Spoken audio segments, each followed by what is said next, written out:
comes in a little bit late. Anyway, call the meeting to order. Start with the roll call.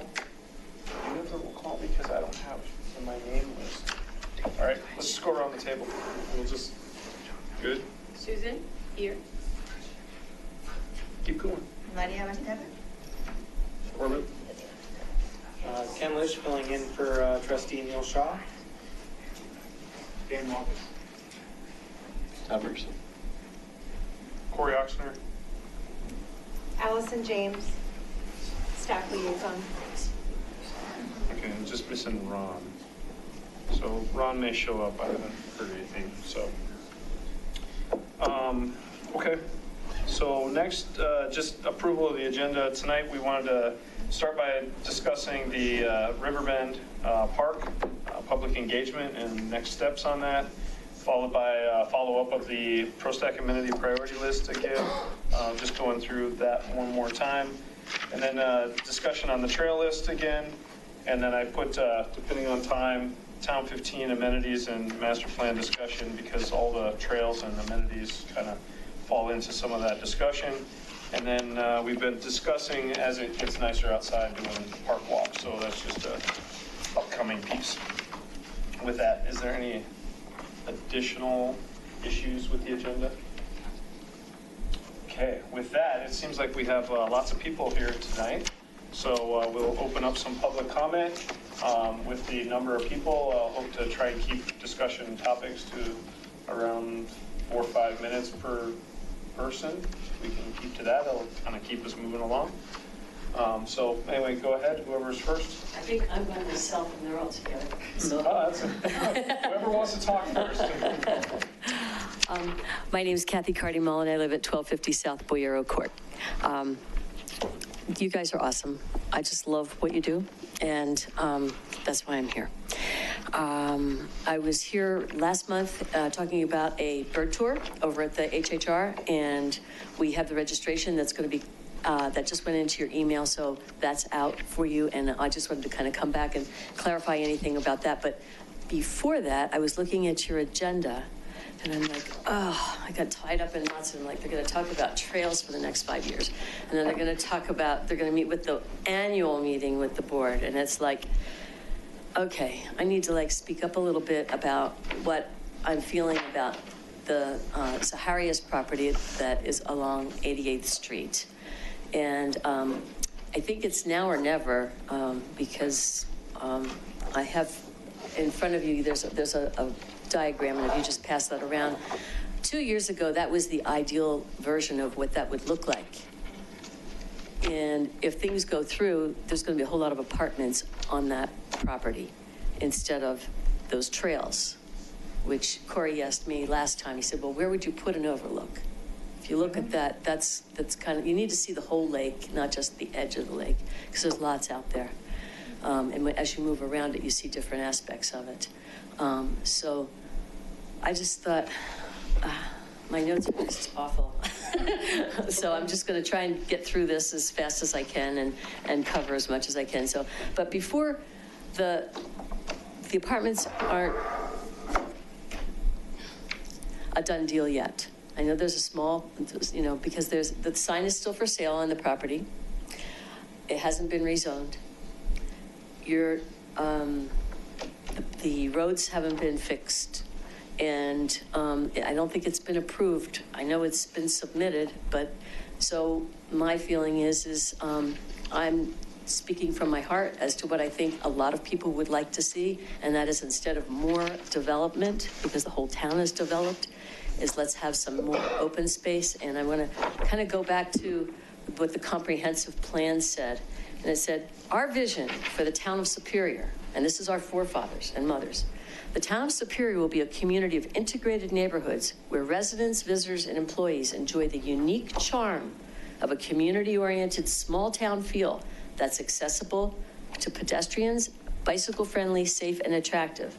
It has mountain views, open space, all the stuff we like, trails and wildlife, and that's what you guys are about. So it offers residents and visitors a variety of outdoor experiences.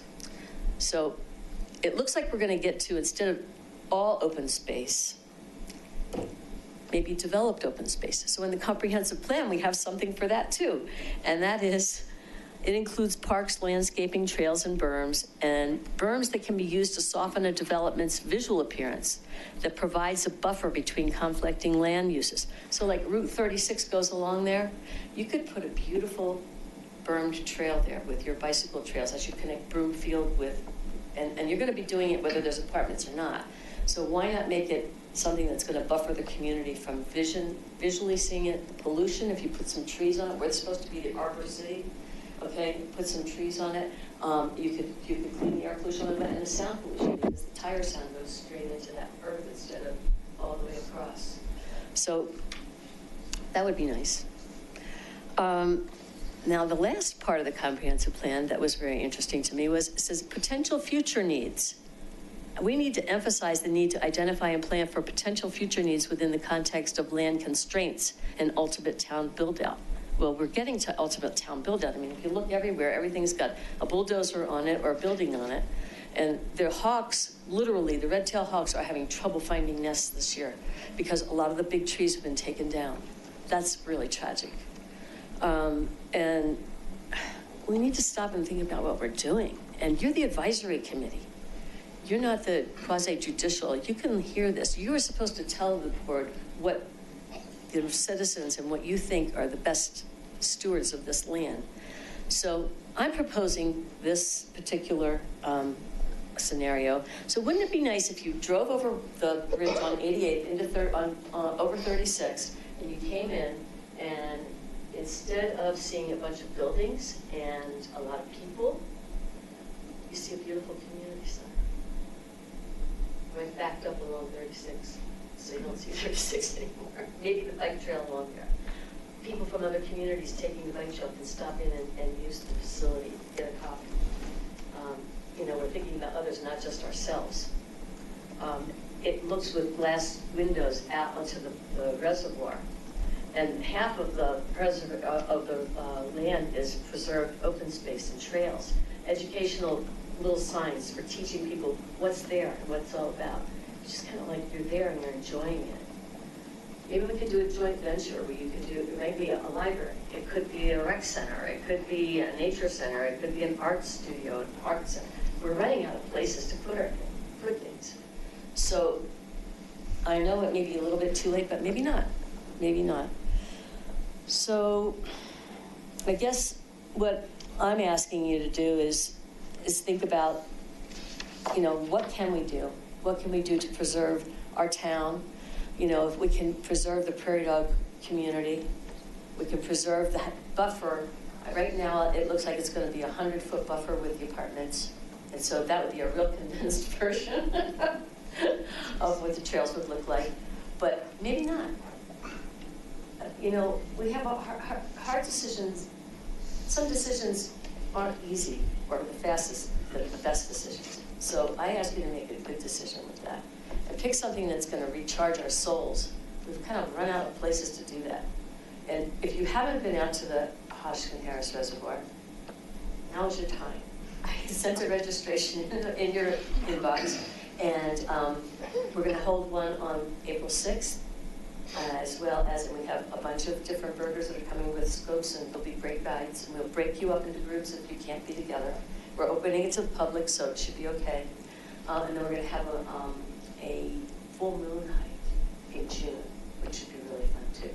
And if you can't make any of those, I'm available to go anytime. Thank you, and for listening, and hopefully that's food for thought, and I'll be back when my artist is off the Grand Canyon and can put a building in there. I just want to point out, we appreciate your comments and thoughts about the Zaharias property and the open space.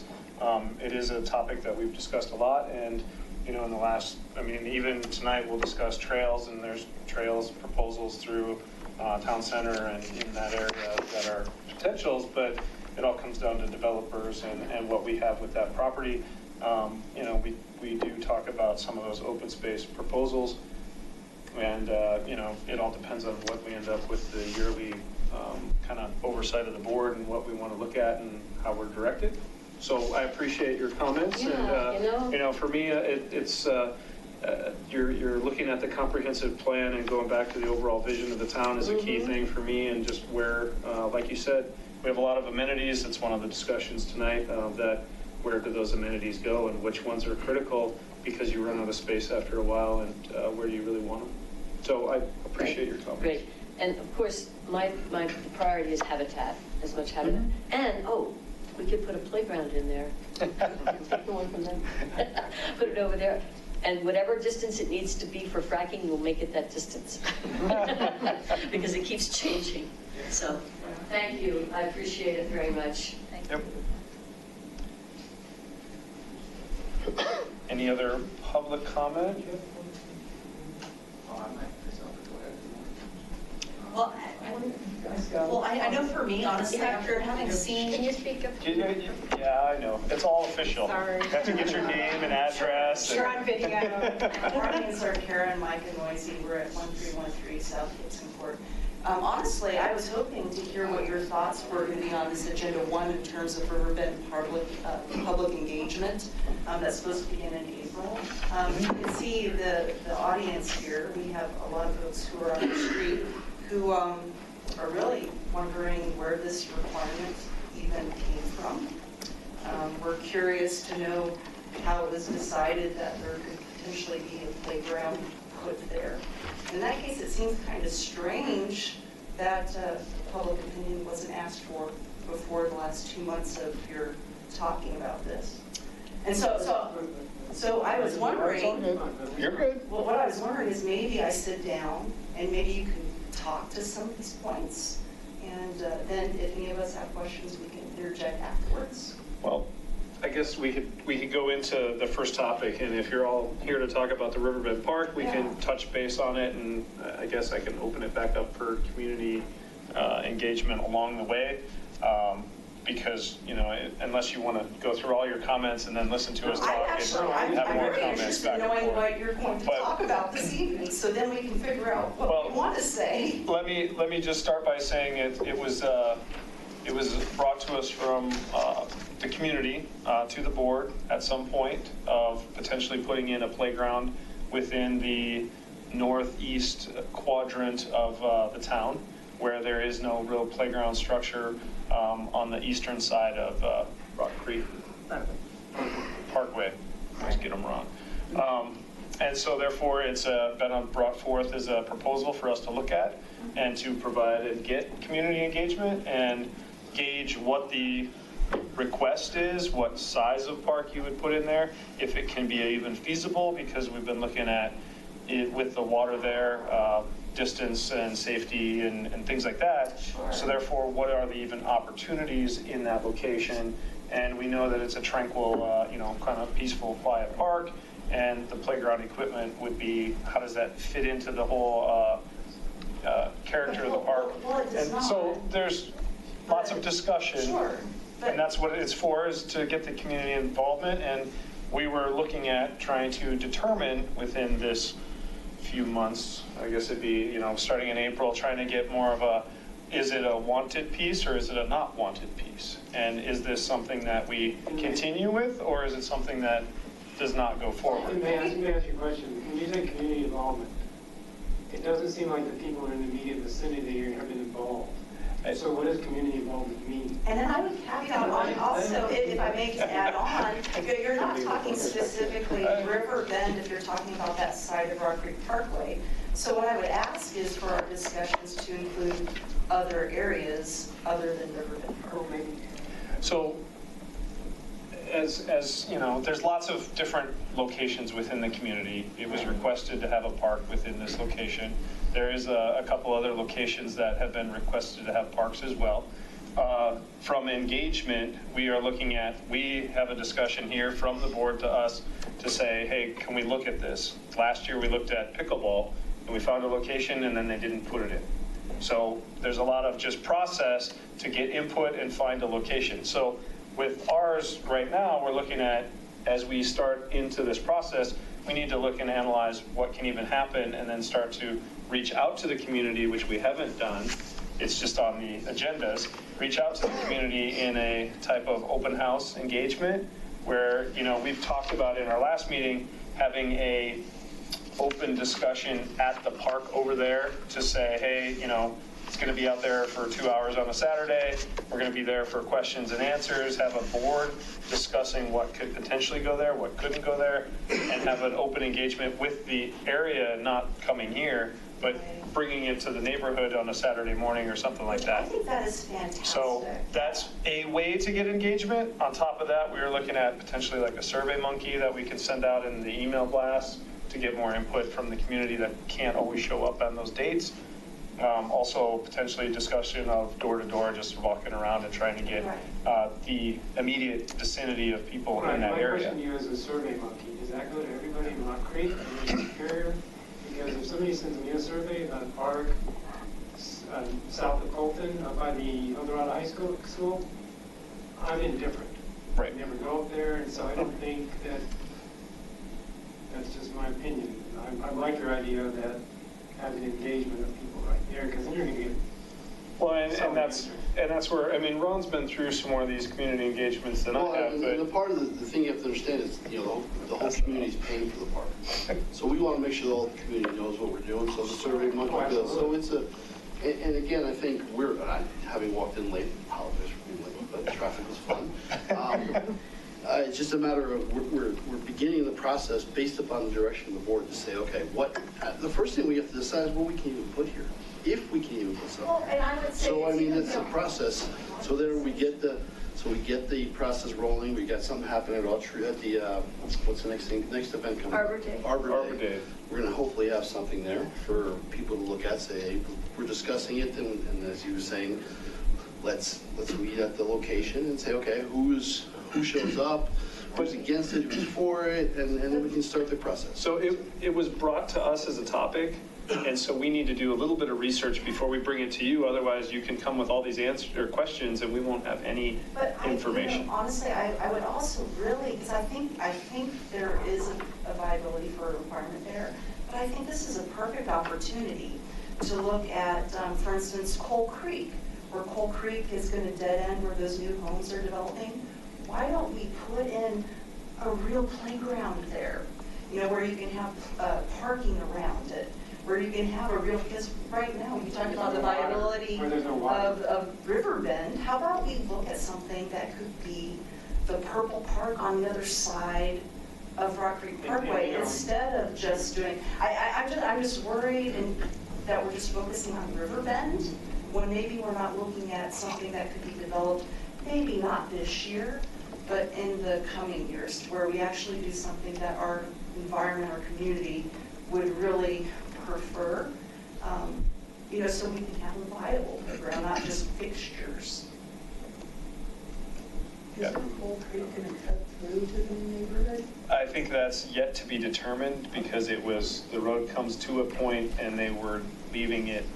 I don't think they were finishing it off, but there's some other discussion on that. Okay. I'm not going to answer that one No, that's fine. definitively. Honestly, that's really, I wanted to throw that as a possibility, instead of just looking at Riverbend, maybe we look at Coal Creek for that side of Rock Creek. Yeah, unfortunately, it's not our land, so. Well, it That's the big is issue. up until their patio home, unless there is That no whole- easement. That whole Yeah. thing is theirs. Everything beyond the patio homes is going to come forward in development by a Toll Brothers application towards the end of this year. We don't know what's in that application yet. We haven't seen it. But when that does come forward to the community, that would be a really good time to get engaged and say, hey, I would love to see a park here instead of continuing the road or something like that. Because that's the time that. I just don't want us to miss an opportunity to do something right. That is the And opportunity. instead, trying to put something together that we think might, you know, fix the requirement at Riverbend. That's all I have to say. I appreciate you listening to me. I don't know if anyone else on our show has anything that they would like. Thank Are you. you guys going to talk, or? Yeah, we'll Any continue. of your comments? We'll continue our discussion on additional steps and where we need to go to get the committee on the right path to be able to bring something to you, and what the staff has done on working with Design Concepts, right? Yeah, to move it forward. So at this point in time, like we said, it's all about information gathering and trying to really understand, as Ron said, you know, there's we don't want to put something in that's unsafe and it's not going to be used. We want to make sure it's right and right for the community, and so therefore, it's our job to make sure we get more feedback from the community, try and get that information, and then convey a recommendation to the board on how or whether or not it should be installed. Just for clarification, does that mean that we're going to see designs in April? No. No, So from the board perspective, the direction that's given right now is this whole year, 2019, is only for public input, feedback, and information gathering. There's nothing in the budget for construction. If all the public information comes back and it's positive and says, yes, something should go in Riverbend or at a different pocket park somewhere in that area, construction would occur in 2020. So nothing will be decided anywhere near this time. It will all start to come into the budgeting session towards the end of the year, and that's in November. So this is the very beginning of the process, and there'll be a lot of feedback to create that ultimate decision that will occur in November. I mean, right, so a resident or multiple residents came to the board and said, we would like for the town to consider a park over in this area. The board said, hey, PROSTAC, that's your job. Can you go do the legwork for us? You know, and here we are today. We're like just starting this now. Essentially like, okay, where do we go next? How do we get, we heard some from the residents that say they want it. Let's hear from everybody to see how much it's really wanted, who wants it, who doesn't want it, and also look into, could it even be there, could it not be there? And we, to your point, we actually have talked about playgrounds in other areas too, not in relation to this, but in that area as well, including the apartments or townhomes, whatever, going there too. And we will, once we get that plans, they will probably give it to us and say, what do you guys think? And we'll offer suggestions like, well, maybe you can put playgrounds here or there as well. So it's a bigger process. Well, and it's interesting, just, I mean, in today's discussion, we're trying to talk to amenity priorities and trails, and we try and touch base on those yearly, and just what are requests that have been from the community, or what are things that we're seeing lacking in the community, like, do we need more tennis courts? Do we need more basketball courts? Do we need all those type of things? And there's existing parks that some of that could fit in if we have the money, if it's a real desire and need to put in. And so this is just along those same lines that somebody's come forth, requested this. The board said, let's look into it, see what it takes. Last month, I can't remember her name from Design Concepts, came. Shannon? There we go, Shannon, thank you. Shannon came and gave us a little Parks 101, just about what is in a park, what can be in a park. If you have the opportunity on the website, the town website is the meetings from last month, and you could listen to her description of what it takes to make a park and some of the steps that we were looking at to how do we go about this. Cliff note version from memory here is that, you know, we were going to go and analyze the existing conditions and really get a site map, like an aerial photo, to be able to have at an engagement. And then potentially do like a bubble diagram of saying there's potential for a park in this area, but really with your existing conditions, you wouldn't want to put it in some of these areas. So not really a design for one, but more of where's the pluses and minuses of the site itself, just understanding the site and what can we do.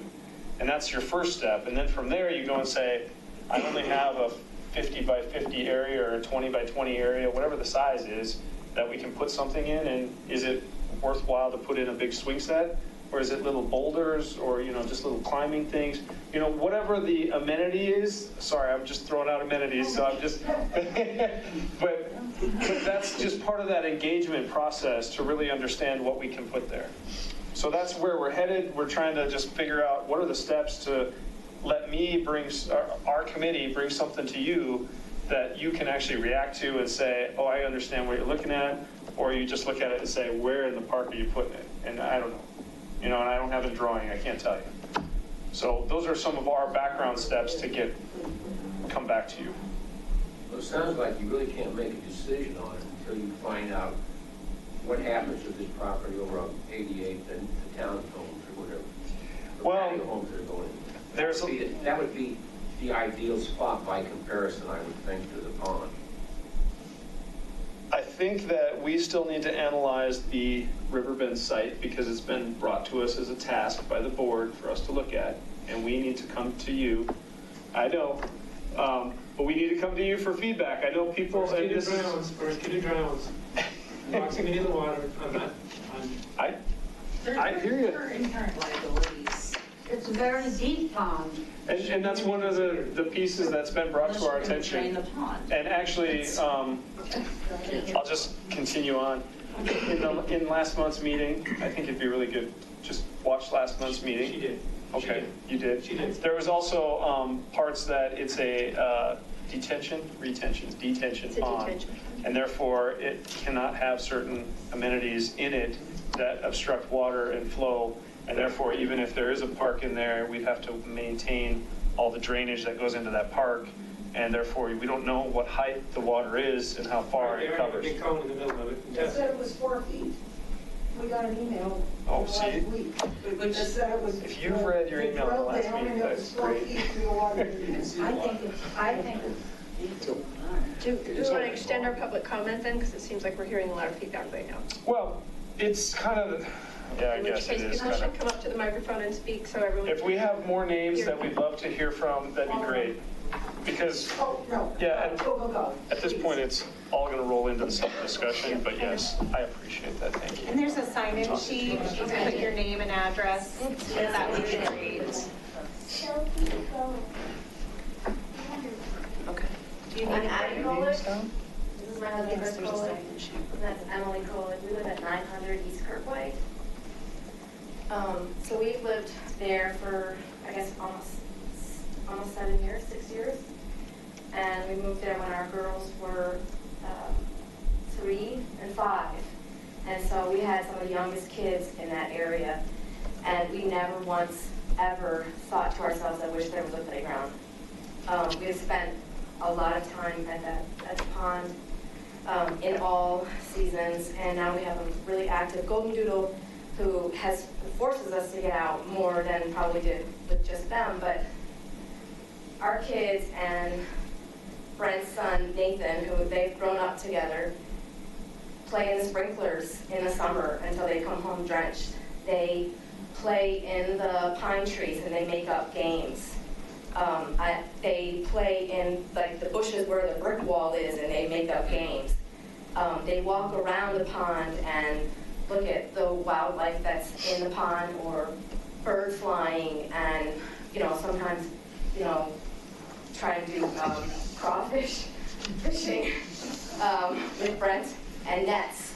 And so like real organic play that kids do where they don't have a play structure, but they use their imagination.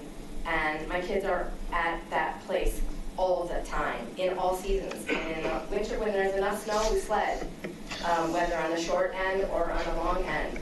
We are around there in all seasons walking our dogs. Sometimes I've seen owls there, and I wish that Lucy was here so she could talk to like the specific species of animals that are there, because I don't know, but there's so much wildlife there and so much organic play that happens there that we would hate to lose that for the need that we don't see that is there for a play structure.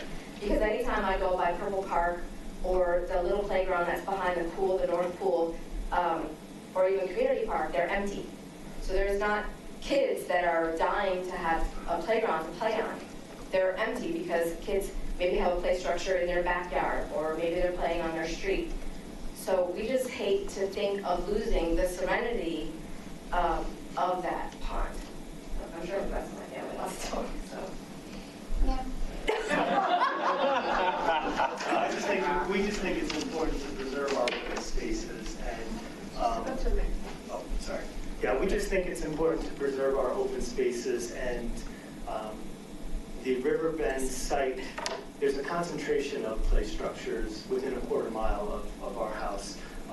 There's the Purple Park, there's plenty of structures at the school, there's that other little playground by the tennis courts. And our kids do make use of them on occasion, but, and I know the need on the north side of, or the thought of the north side of Rock Creek Parkway having something. I would urge the committee to consider something further north that would serve that end of the community better, closer. For us to have a play structure at Riverbend, it doesn't matter. The girls go right across the street. They walk to and from school every day across Rock Creek Parkway by themselves. Hundreds of kids do every day. I don't think it's an issue. As soon as they're third grade, they can go without adult supervision. And so they can make use of those structures as it stands now. One thing that I think would be helpful to think about for all you guys that are seemingly not liking the idea of a play structure is maybe to think about it more like what could be done in that area that would enhance it. How do we make this better? Nothing. And so if that's the answer, that's fine. But just to think that through would be helpful. It used to have fish in the pond. Stock the pond with fish. That would be like a fun thing. So things like that are great. So when we're thinking about this, I would just encourage us to think about how do we make this better? How do we make this site better rather than, good or bad, but just what do we go after? What should be there? What is lacking? Perfect, thank you. And then can I just ask a question? How much weight is given to sort of residents like ourselves who show up and voice an opinion against it? Like if you say somebody came with this idea, like how much weight is ultimately given in the decision? Well, I think it's a lot, because it's showing that you're committed to having the open park and not having an additional play structure on there. I mean, you're showing that as a community, you do not want it. Of course, then somebody watches the meeting and tomorrow or next month, somebody will show up that wants it. So, I mean, we balance it. I mean, we let the board know that, there is people showing up that do not want it. There's 10 of you, if not more, 15, that have shown up and said, voiced your opinion against it. And I mean, that's an important piece. And that's part of the community engagement and really getting the information, because this is showing that, it's not just answering a survey and not really being able to understand, and there's a little bit of a dialogue. So it does, carry some weight. Okay. But again, we make recommendations to the board. Right. They make the final decision. So, there are, next steps past whatever we come up But with. it's a culmination of all this stuff. It's a culmination of the folks who advocated for it. It's a culmination of the folks who advocated against it, who show up. It's a culmination of all the engagement that we do, whether it's at this site or the Survey Monkey. It's a culmination of all that information. Plus, finally, what could or could not fit there, if anything at all of that gets wrapped up into an overall recommendation to the board and say, here's all the legwork that we could find. This is, our recommendation, what to do with this based on the feedback and based on what could or could not fit and based on a master plan of other areas. And we make a recommendation to the board and it's up to them what they want to do with it next. But ultimately, you guys will make a decision that you present to the board, whether it's yay or nay. And No. We recommend. We make a recommendation that says, if you're going to put a park in or a playground structure, because of all the site analysis we've done and all the community feedback, we think it should be in this location, a small thing, or we recommend that nothing should be done. But that recommendation would go to the board, and the board would have the final say because they still have all the background information too. And typically the board will have a meeting on it as well, especially for a park type thing, where the community can come and speak at that event as well while they're discussing it. Yeah. Thanks. So yeah, we're just the first step. He's one of a 3,000 piece puzzle. Go ahead. But to answer your question about whether it gets affect You things, could sign in. last year pickleball was going to go in at Safeway Park, and you would have thought we were putting in a oil well or something there. The floodgates open, so it is important. Pass the word, let people know what's going on. I live on Riverbend, so it's fine to people know what you're talking about. So I don't want to share everything tonight, you say. Thank you. And you can email them both directly. They're all on the website, so. Okay, my name's Brian Yanagita, and my wife Lucy and my son Nathan live at 1305 South Gibson Court. We're across the street from the folks that just spoke. And since they mentioned my name and Nathan's name, I thought I'd follow up with some added comments. We have truly enjoyed the community, and we moved 7 years ago from Stapleton in Denver, which is a very dense development. We love Stapleton, but we primarily, we love Superior even more because of the open spaces, the tranquility, the wildlife. My wife is an artist. She paints wildlife and have actually sold pieces from the pond based on different waterfowl and birds being there. And my son is a photographer, and some of the pictures off the pond are in my office, and I get a lot of comments about some of those pictures. And so we truly enjoyed that area. And then the playtime with Emily and Sophie has been great. And we've used her for all the things they mentioned. We've also used her for Frisbee. We throw Frisbee. It's kind of a rare area that has some open space that's close. So you can throw football. We've done Frisbee. I've seen people hit plastic golf balls in that area. Definitely the sledding and just the ability to enjoy that space. I think is very, very good for us. And I thought about the fact that it seems to me it would be a lot better to have a playground where many more kids could access it, because we are close, as Chris as Abby mentioned it, and Chris mentioned it, that we're within a couple blocks of several playgrounds. And so we've also used those playgrounds and had no problem walking a block or two to reach those areas if we needed to. And if it's just a small structure, I think more kids would say, I'd rather walk the extra block to go to a big structure at the school or Purple Park rather than hang out at the small structure in that little area that you're talking about. And then today I took a little jog and walked further down to, I think, an area that is also being looked at, which is close to, I think it's Waldonia and Riverbend off of 88, and it's on one side of the bike path. This is another picture that I think you guys might be thinking about as an alternate space for a playground. And it just seems to me that it connects two much more dense neighborhoods that's further away from any playground than we are. And that perhaps maybe that might be a nice place to have a structure that you could walk to without crossing the street and access it by this bike path, and maybe have a little picnic area associated with that playground. And it would be accessible to a lot of people in a neighborhood that you have to go a lot further than what you do to get to a playground. So I thought maybe that would be something that, if you haven't looked at it, you would consider. And so I just want to say that, we love the area. We think it's perfect the way it is. We don't feel that there's a need to add to that park. Maybe fishing would be fun for us too, because we do fish, but love it the way it is. And I also appreciate all your efforts to enhance Superior further, because we love the open space. We love trails, we love biking. So keep up the good work, and I appreciate having a little time to talk today. Thank you. Thank you.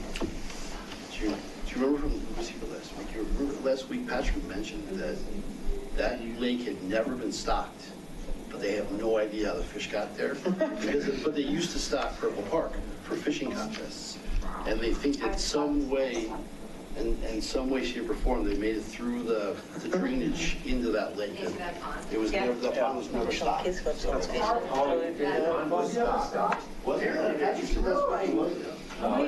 there Like through the drains. We're probably the 10th family that moved into Rockford. Right. They stocked Purple Park many times. The pond. No, they stocked pond, and it's a good idea to, I think it's a good idea to resurrect pond, because initially. Did you want to come up and give some more comments? Yeah. I would love to and make a few comments. I'm trying to get everyone here to, say that you made some comments, and it reinforces. Nothing you say can be heard if you're not up at a microphone. All right. My name's Doug Carlisle. I live at 1300 South Gibson Park, right across the street from the proposed Riverbend Park. And anyway, just to add further to the initial pond, it was stocked. They put the pond in as a big liner. It was stocked with trout, catfish, the grass carp, a lot of fish. They had fishing contests there in the park for 3 or 4 years with kids, I think 12 years and younger, that come there.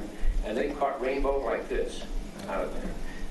But it was stocked, and they watched, there were a lot of fish in there until there was a die-off the aeration system broke at some time, and it wasn't fixed for like a long time. I called, I think Brian Appleby was here at that point, and I talked to him, and we tried to get the aeration system fixed, killed off a lot of the fish, and we need, I think we need to bring it back to that initial quality. We had marine biologists come out, and they would every year put chemicals in there to kill all the algae and moss, and it was really nice. I don't know what the kids fished there all the time. There were some problems with that, as I recall, because some families came in, caught fish, put them in a bucket, and they took them home. But it was nice. It was a nice area. The kids had a lot of fun. Like I say, we had, for 4 or 5 years, we had fishing contests there. They got some nice fish. So my vote would be to resurrect the pond and not do the park. One thing, that ground down there is very boggy. Whatever you do, I think, down there, you would have to have some kind of a drainage system. Right. And right now that is part of a larger drainage system that kind of runs all the way to the east.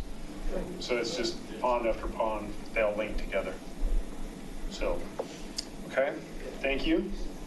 Okay. Could you sign this form, sir? Could you sign that? Thank you so much. Yes, There's a process to getting up there in the mic. It's for our notes. We try and listen to the names, but sometimes we don't understand. We don't spell them right. Understood.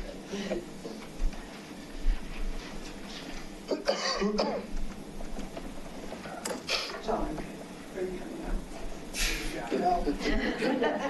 John's coming up next, don't worry.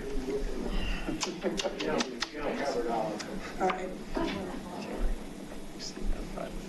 Uh-oh.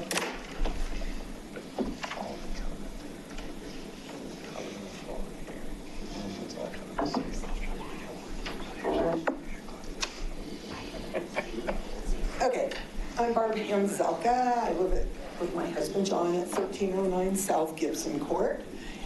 We've lived there for 22 years. We have enjoyed that park since the day we moved in. We, like everybody else, walk it, walk our dog, ride our bikes, go watch the kids sled in the winter. It's just a wonderful thing. But I'm mainly here to speak about those who can't speak, and that's the wildlife. We have a huge, I'm nervous, sorry. We have a huge migratory and resident population of waterfowl and animals. I have a list of probably 30. I don't know if I need to read them to you, but they're all there. I mean, the newest thing that's been so much fun is the last few summers we've had probably a flock of 10 white pelicans all of a sudden that have shown up there. And it's just been miraculous to go down and watch it. Brent's wife has painted pictures of all these animals, which is so special. And so it's just, when we walk and hike around the community, we also don't observe the parks, the playgrounds being utilized, overutilized either. And what I don't like to see is when there are activities going on, like especially at Purple Park, kids are running, they're running around the ponds, they're chasing off the wildlife, they're getting in where all the eggs are, when, even though we post signs that say, leave it alone, kids don't read, parents don't enforce, so it is what it is. My understanding from late last fall was it's the neighborhood that's over 88th, Coal Creek, Waldona, that little pocket neighborhood, that's the one that requested it. So Brent's picture of that little, where the detention ponds are, and the path comes down towards 88th, and there are some picnic tables in there now. And if you're talking about a little structure where those kids don't even have to cross Coal Creek, which may or may not get busier, if that street punches through to the new neighborhood, it's going to get busier. The other place that I was thinking of, but just while you're at it, can you turn around right behind you? There's a map right behind, no, left. Oh, sorry, yeah. Right there. Right here. Yep, okay. That's what I thought, I just wanted to make Yep, sure yep, it's yep. perfect. Yeah. The other neighbor, I know it requires crossing Coal Creek, but my God, we've got crossing things with lights everywhere. Like these kids, they cross to go to school, they cross whatever, why can't they cross to go to a park?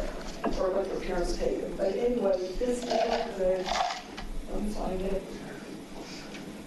Coal Creek Circle Park. It's a big circle with nothing in it, no pond next to it. And the only thing we ever see are off-leash dogs running through it or people playing Frisbee. It would be a great playground place. If we need another playground, I don't think we do. So anyway, that's my 2 cents worth. Thank you. Yeah. Thank you. I think the idea was on the other side of Rock Creek Parkway, no? Right, that was, Yeah. yeah. Okay. Is there any other public comment? Well, we're going to continue, go back to the committee discussion, but we do appreciate all your comments and everything you've said.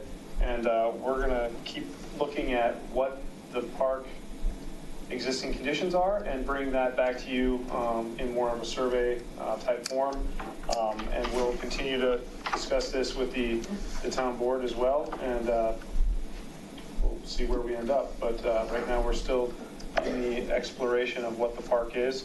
I would love to tell you, because of your comments, we'd say we're just done, but our task is to look into it and really understand what the existing conditions are and if it's even a viable option. So with that, I can't, I appreciate all your comments. We fully understand you sound very passionate about the open space, and it's interesting the timeline of Kathy presenting about Zaharias across the street and how all the wildlife out there, and just can we maintain that wildlife and get that. And what you're talking about right there is the development of a park that has beautiful wildlife and lots of nature and fun natural play without all the playgrounds, which is always a good thing for kids. Can I have one more comment, and that is we back to the green belt that goes from Purple Park Pond down to Riverbend Park. And we have an inordinate amount of wildlife that go between the two ponds as well. And so, yeah, I just would like to see that whole thing just stay pristine. But in the 22 years we've lived here, we have definitely seen a decline in fox, especially. That's a big one that they went away. So, I don't want to push more animals out. Well, thank you all for your comments. All right, we're going to roll back to our discussion. So our piece was today we wanted to discuss, last month we talked about how are we going to move forward with this? How are we going to bring it to the community? And with that, we were going to touch base on, do we have any updates on where we stand from design concepts or even just the next steps for getting a survey out and those kind of things? So we had a discussion with Design Concepts and Shannon, who presented to you last month. And this is just a brief outline of some of the things that were talked about with the committee. And, just a really draft plan for us. And the first part of it is just to kind of gather the history of what's been talked about and presented so that we have a paragraph or two that describes everything that's been done up to the date. So people can take a look at it and say, okay, there's this budget for this engagement. The board requested that PROSTAC took a look at this and worked on the plan. And date, times, and locations of public engagement opportunities and, just kind of a broad overview for people to take a look at and know the information right off the bat. Then we were hopefully going to have our dates, and the first engagement would be Arbor Day, where that would be a first opportunity to say, these 2 meetings are coming up. We could do e-blasts, we could put it on our Facebook page, we could put it in our newsletters, the town newsletters, Parks and Rec, open space newsletters, and try to get the word out about these 2 meetings. For people that wouldn't be able to attend the meetings, we would make sure to have a survey. If those dates didn't work for people, it would be an opportunity for all of the residents to take a survey, and also PROSTAC, had this invite-specific list, and it's usually like, homes that are within a certain amount of feet. I think it's 1,000 feet. Everybody would get a personal invite with a door-to-door door hanger, or some type of notification if people aren't home, and if they are home, then they would get materials. And we would try to, publicize these 2 meetings. One of them would be a more, a meeting in town hall here, and one, more like formalized, and then the other one potentially at the location, so that, it's more fun and it's outdoors, and then, especially residents that were nearby, it would be right there. So it would also be bringing the engagement into the neighborhood, which Shannon, we talked to Shannon about. And then in June, PROSTAC's meeting, regular meeting, all of that information would try and discuss it.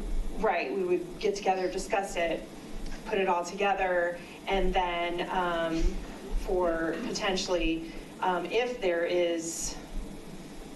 is going forward and there are any plans or designs that have been talked about, then there would be charrettes for our July 4th event. And then that would culminate in a basic budget being designed around it and being brought forth back to the board for our budget planning time for next year. So, question, if we could get some input from the board's perspective, based on what we've heard tonight, would it make sense to not just have this be what should be done in Riverbend, but what is needed in that area, or should it really be focused just on Riverbend?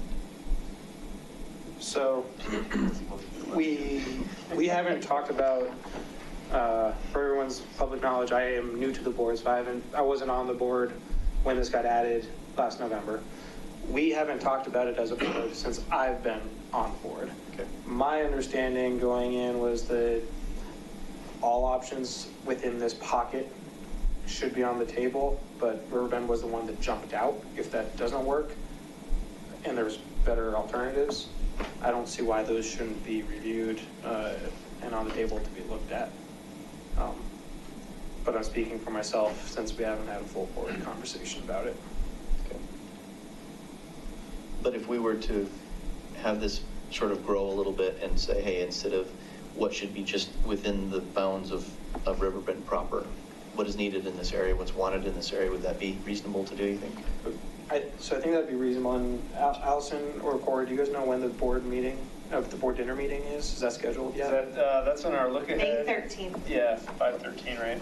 I think it's probably a question that we should follow up and ask the board specifically. Yeah. So that, I was going to say, that's a good time to have that full board dialogue. It's interesting. I mean, this whole discussion leads back to where we ended last year with the pickleball courts, and the fact that there is no master plan for the entire community for any outstanding undeveloped or underdeveloped or, whatever, what's the kind of balance of the entire community with all the parks. And so that's one of our little, park walk discussions is, do we have a really good understanding of what's in every park and how the conditions are in those parks? And what can we as a group look at and recommend for the entire community? And what other input do we get back from the community?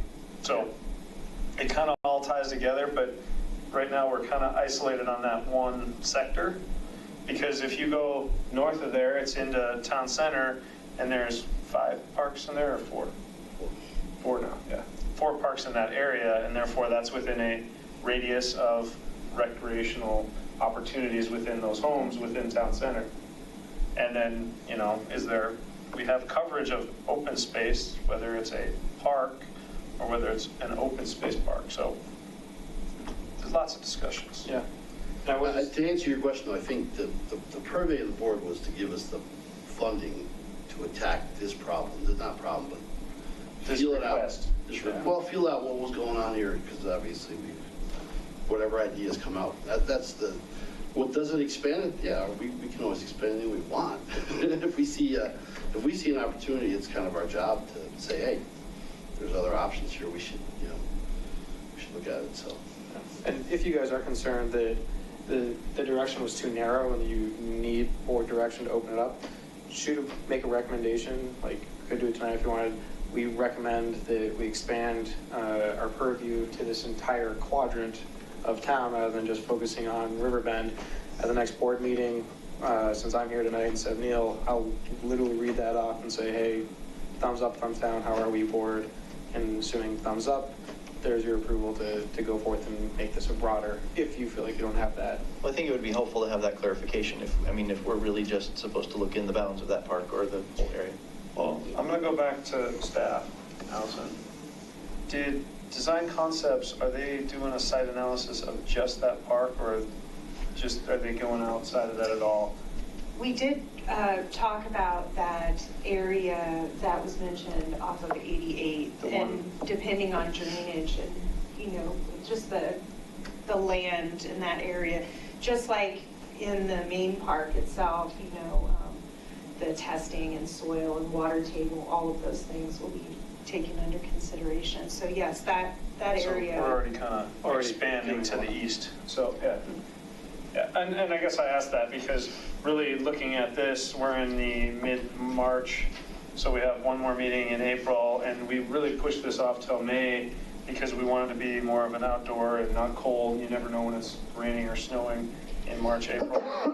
So hopefully, and also for us to get our ducks in a row to make sure we have good understanding of existing conditions and what potentials are before we have the meetings in May. And Arbor Day is April 27th, so if the group wanted to have some type of information ready, it would be nice to have it. The original plan for Arbor Day was to announce the May opportunities, the May, right, to have whatever you want to call it. Yeah. At the location or here, wherever it was going to be. The whole goal was by the end of our April meeting, we have to have that off to you so you can communicate to anybody who shows up for Arbor Day. So. Right. And Arbor Day is at Autry's this year. Yeah. Okay. Okay. Any other? Okay, so I think that's a good outline of where we're headed. So it really comes down to the information we're getting back from Design Concepts in the next month, and then finalizing that for Arbor Day, and then coming into May with more outreach of the actual surveys and in meetings and opportunities for open houses. I guess the question is that if they're not coming back to us, we have our April meeting probably around this time in April, and then Arbor Day is like a week or 2 later. Are we really going to have time to pull something together to talk about an Arbor Day? Well, it could be mainly the dates for our 2 meetings and times. Okay, so just more of an announcement type. Because I think we also, in our last meeting, we talked that it'd be good to have Shannon there as an understanding of the site analysis, because that's really what they're working on, is just really analyzing and understanding the space and whether there is, because when this was first brought up, there was definitely issues of the pond and safety, and therefore, you know, what is the limits of a site that actually could potentially have something on it? Because I think there was narrowed because of the pond. I think it was up in the one corner that was the furthest away from the pond is kind of what was left. Which is closest to us. Which they had, yeah. Their front yard, right there. So I think the purpose keep going. was the backtrack, because by August, we have to have the budget recommendation. So by July 4th, we have to put this stuff out for people to see. Right. If there's going to be something for anybody to see. So that's what the timeline works Yeah. perfectly, actually. So. Okay. Yep. Okay.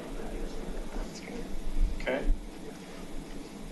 I have one question on the bullet, talking about the Survey Monkey, Mm-hmm. and it was an invite specific.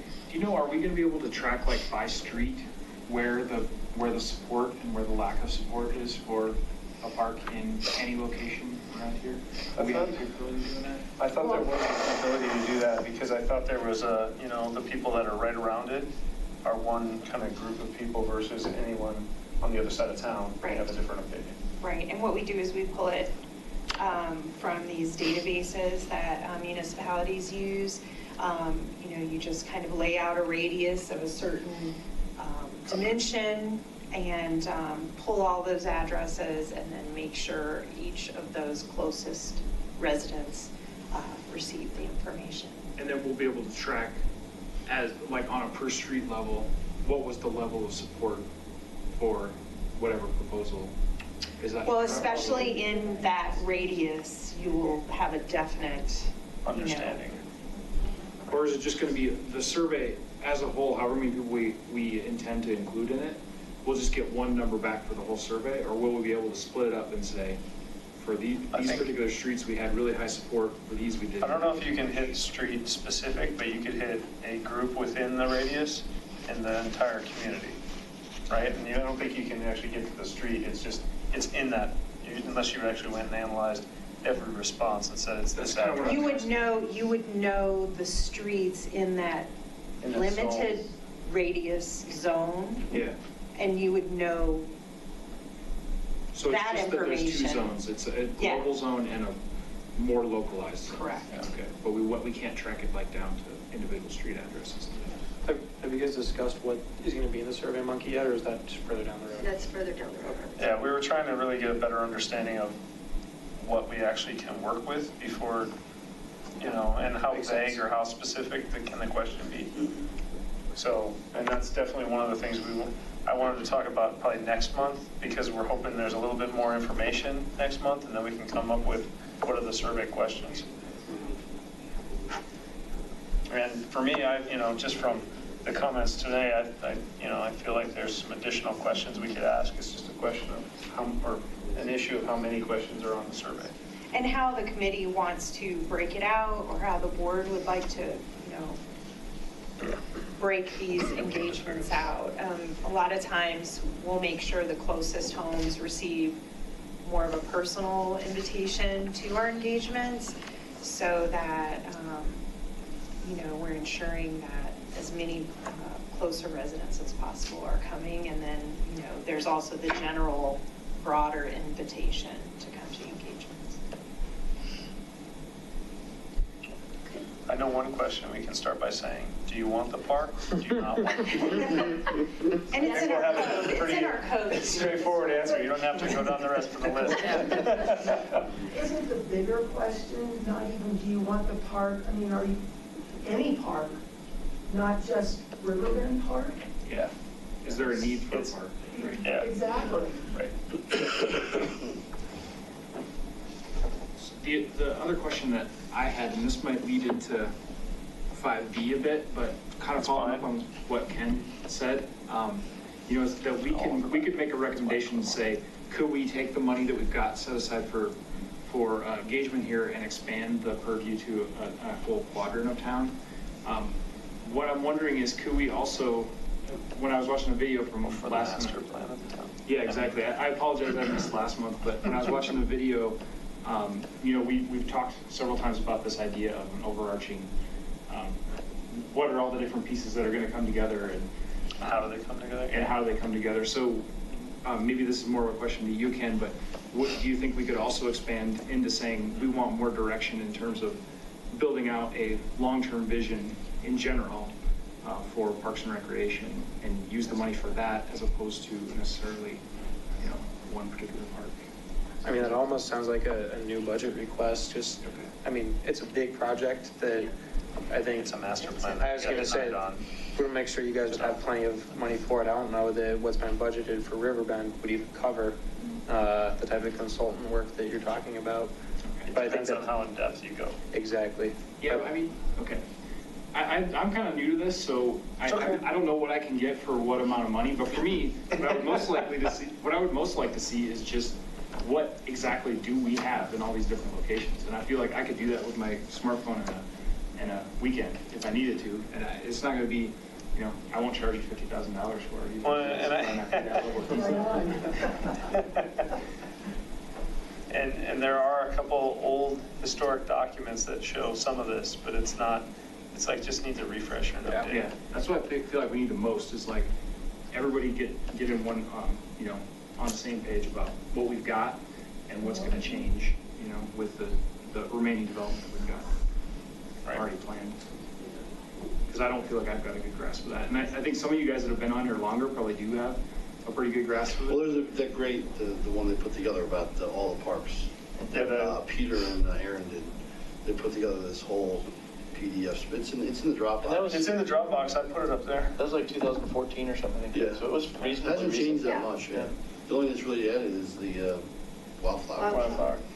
And that one was more of an analysis of shading requirements, you know, type of equipment, condition of equipment, all that kind of stuff. Or equipment of features, or existing condition of the features. So. Well, the goal of that was to try to put together, that was when we had money to spend. How much is going, maybe we need to upgrade some parks. And whether it was ADA stuff or whether it was just, you know, this is old, we need to replace it. But it does list every park and whether Yeah, it it has lists every park anything in the in it. entire city, town. Yep. So. So that's something, I mean, we could just refresh her just by looking at it in the Dropbox to just understand what's in the parks. And that's kind of where, you know, the whole touring the parks as a committee is, you know, kind of covering that same, just a refresh of that. I like that part, that idea. Just go walk around for an hour. Sure. I think a comment to make, since we have all these folks here, is multiple times, more often than not, the board asks us to look at things. We put a lot of effort into looking at things, and more often than not, it doesn't come into fruition for one reason or the other. It's not feasible, the budget's too big, it's something else trumps it.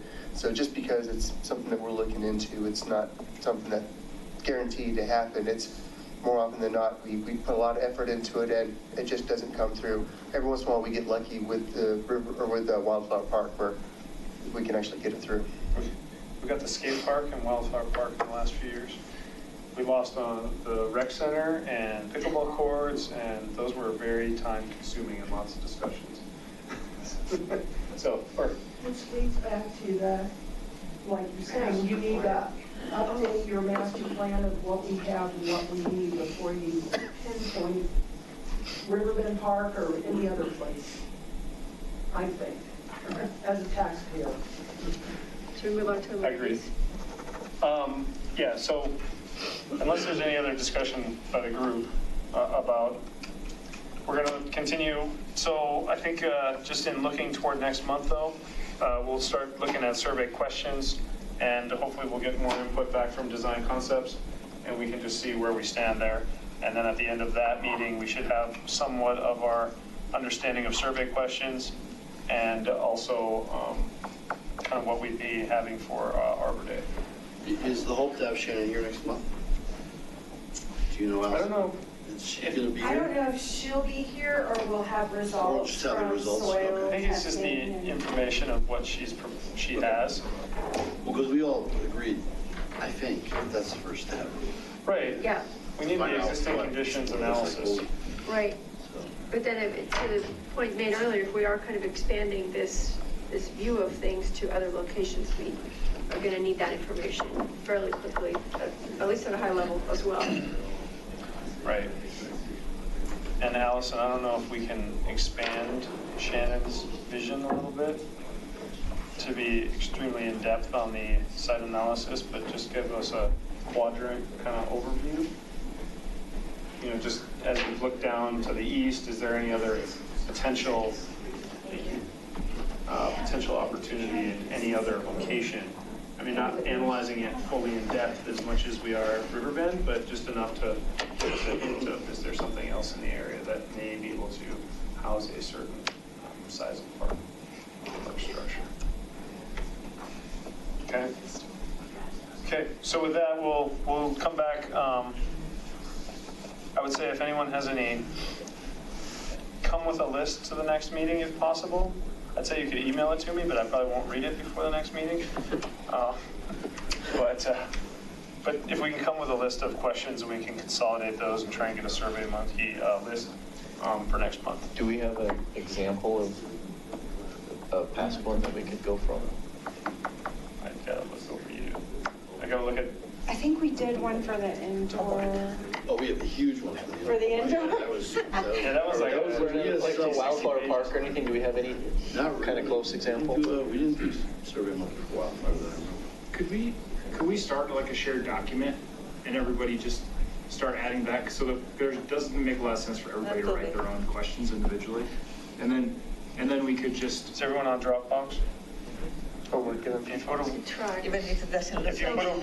Or It took me a couple if months. one person can collect from everyone because of the whole. So are you talking about the questions for the survey? Yeah. If we could If you just start a Word document and dump it up on the Dropbox, then at least people can get up there and just add.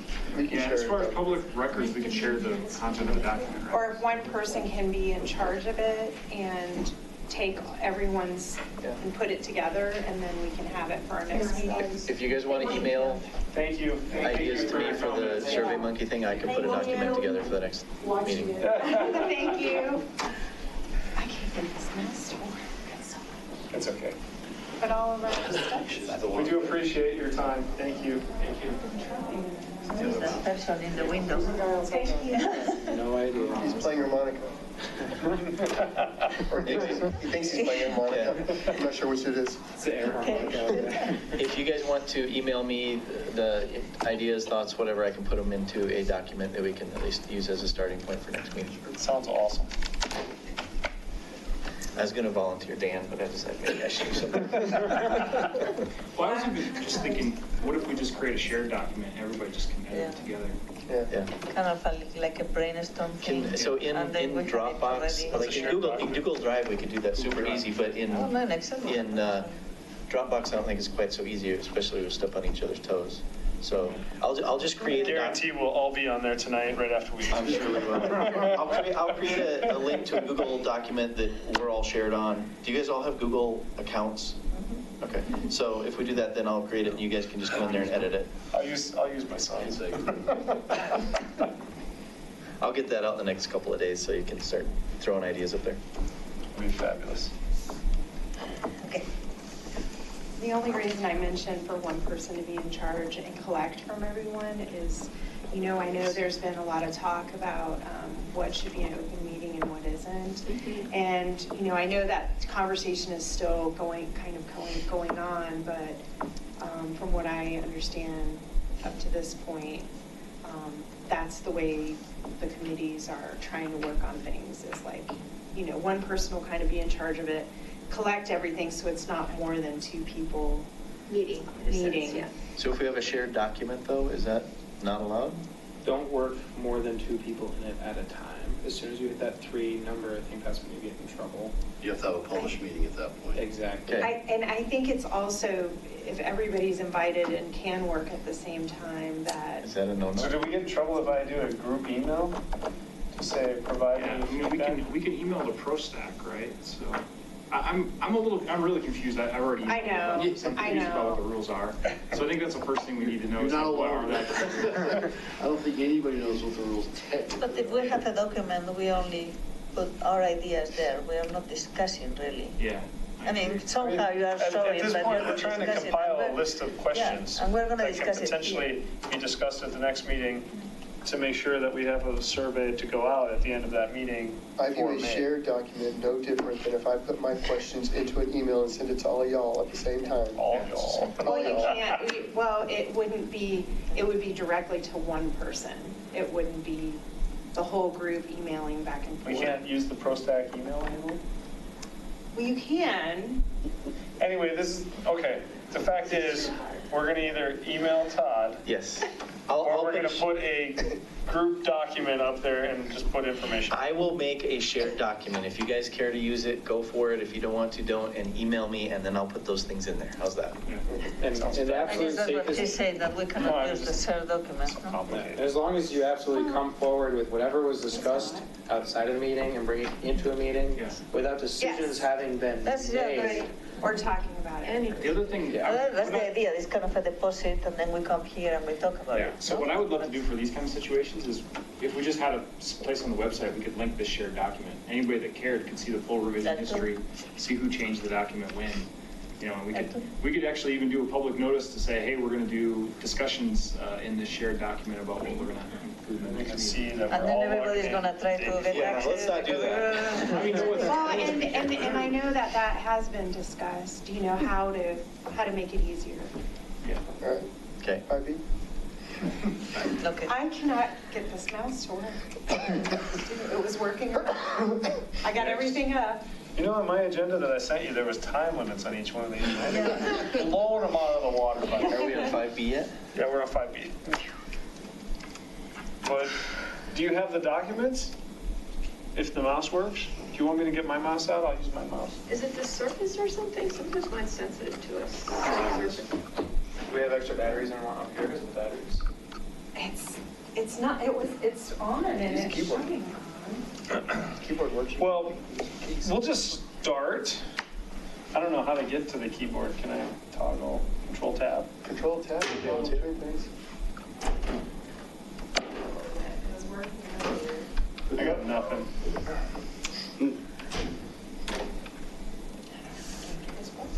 The Bluetooth is gone. I can probably pull it up on my computer. But does that project up there? No. Okay. On to the rescue. Yeah. That one? Yes. And the keyboard. See, we have support coming. Look at that.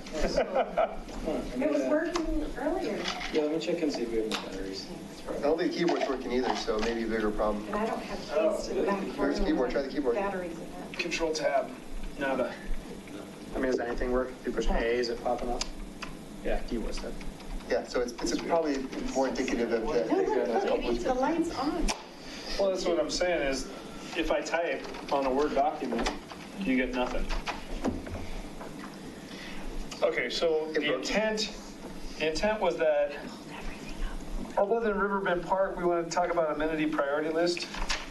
And, hold on, I think I have my old amenity priority list in here somewhere. I got it. Hey! Yeah, somehow their receivers are right here and they've got unplugged. Oh. Back here, accidentally unplugged it. Who's the one back there? Turn on the lights. I don't know. So you're on that's the trail one, right? Public engagement drafts. There we go. Amenities. At the very bottom, is this the latest one? Hold on, so. stop. Yeah. This is the one that you sent in the last Yeah, email. so the only thing I did was from our last meeting, we talked about all this stuff, and a lot of times we came back around. I didn't send it back out though, so we were gonna talk in a larger group, because I think there was a few, I can't remember who was all missing last month. Yeah. I was in Germany. So anyway, we're gonna have another discussion about it, but we talked about the rankings and where they ended up, and one of the key things that kind of ended up on the top was really updating the master plan of where we're headed, because I think we all kind of were in, just my sense was that we all kind of felt like we worked on a lot of things last year, and it's like, do we have a master plan or where we really want to head with final development of areas, or if there's certain things to be done. And then at the very bottom on those last two, I put top 3 trails, because we'd also discussed with Neil that if we're providing a list of amenities, the trails list is another amenity, but if we could get them all on one list, it'd be more powerful or more of a kind of quick hit for the board to look at one list and say, without all the stuff on the right and all our rankings, but just the committee totals and how that relates to amenities, and then looking at that and saying, hey, the top 3 trails, you know, I think that we should do trails this year, and that's one of the higher priorities compared to everything else. Or playground upgrades was one that we put in there, because We have the playground study from a while back, and do we need to upgrade playgrounds? At some point, the playgrounds are going to get to a point where they need to be upgraded. And I think we talked about ADA access and all kinds of stuff like that too, which is way down into next level of playground upgrades versus just, here's a new amenity that we think the town should have. So put all that in there. I don't know if anyone would like to talk about it. I would like to not talk and let you guys talk. I guess I'll just say one thing. Speaking of updating the master plan, we did have discussion last time about, is it a priority? Yes. Is it amenity? No. So then where does that make it fit in this list? Is it a to-do? Is it a work item? Versus an amenity that we start trying to work at? I think about 2 years ago, Peter and I looked at trying to update this ourselves, and we decided I didn't have enough time, he didn't have enough time. And it's more of we need a budget update to really update it. And not only that, from an overview perspective for me, I feel that it's something that all committees would utilize, because even the art committee that's putting art within a park or within an open space, it's kind of like, how does that actually work into the overall big picture? And the same with any other amenity that we have listed here, whether it's, a garden or an amphitheater or a piece of art. All of it kind of falls into the same big picture discussion of where the town's going. So as we get nearer and nearer to this total build out of Superior and things are scarcer, how do we get the board's attention to say, hey, we really need a master plan for how we're going to button this up? I was just going to throw in, I'm a little worried that maybe when we say master plan, that's not necessarily what we need, and maybe that's like a scary sounding budget item. Because I mostly just want to know, what do we have and like what's already planned? And I think the master plan goes way past that. It goes into surveys of residents. What do you want? What do you want in your community? And I don't know that we need that right now. What I would say we need the most is just what do we have and what is already going to be built, and just like getting a handle on that. With regard to the purview of PROSTAC or especially the whole PROSTAC, community, yes. because that's where I think we, to your point, we don't want to overstep what we're asking for. Yeah. See, I put it in the work plan for the committee, Rock Creek Corridor Vision Plan. It didn't say master plan, it said vision plan. Right. And vision plan included Town 15 potential uses, Autry Park, master plan concept for Autry Park, because we did kind of work on it with pickleball and skate park, and there was an updated kind of what could fit in that park, but it goes to that's one end of the corridor, and the other end is the Town 15. So to me, that's the active corridor through town, and it's the two bookends of what there is opportunity to do something with. And if this amenity list with some of these large things like, I don't know, football field or baseball field or something, tennis courts, something large, there's only certain places that you can still put that without really redoing an entire park. So. To answer your question, if you're trying to plant the seed or get a response, I would say the first level of doing so is at the dinner meeting. It will happen in May. That way there can be some real back and forth dialogue. But then after that, there's always these presentation sections of the town board meetings. So if there's something that you guys want to come to the board and say, hey, this is our thoughts, and actually have a little bit of back and forth, that's another opportunity to do so. And then also recommendations.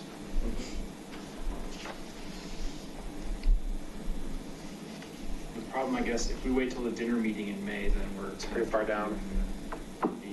The Riverbend engagement. So we've kind of already been tasked with go do a Riverbend engagement. So I think what I heard from Ken is if we say we want to change the task into just understanding more about what's the master plan, that's not really what we've been tasked to do. So it's possible we could try to increase the scope and say, should we be talking about a park anywhere in this area as opposed to just Riverbend?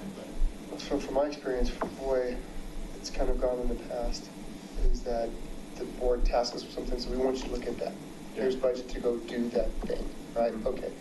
If we want to do something in addition to that, separate from that, we can always make a recommendation to the board. We would like to add this to our work plan to go investigate this, right? We can make a recommendation to say, we would like to work with the other advisory committees and what their needs are for a master plan or whatever we want, vision plan or whatever we want to call it.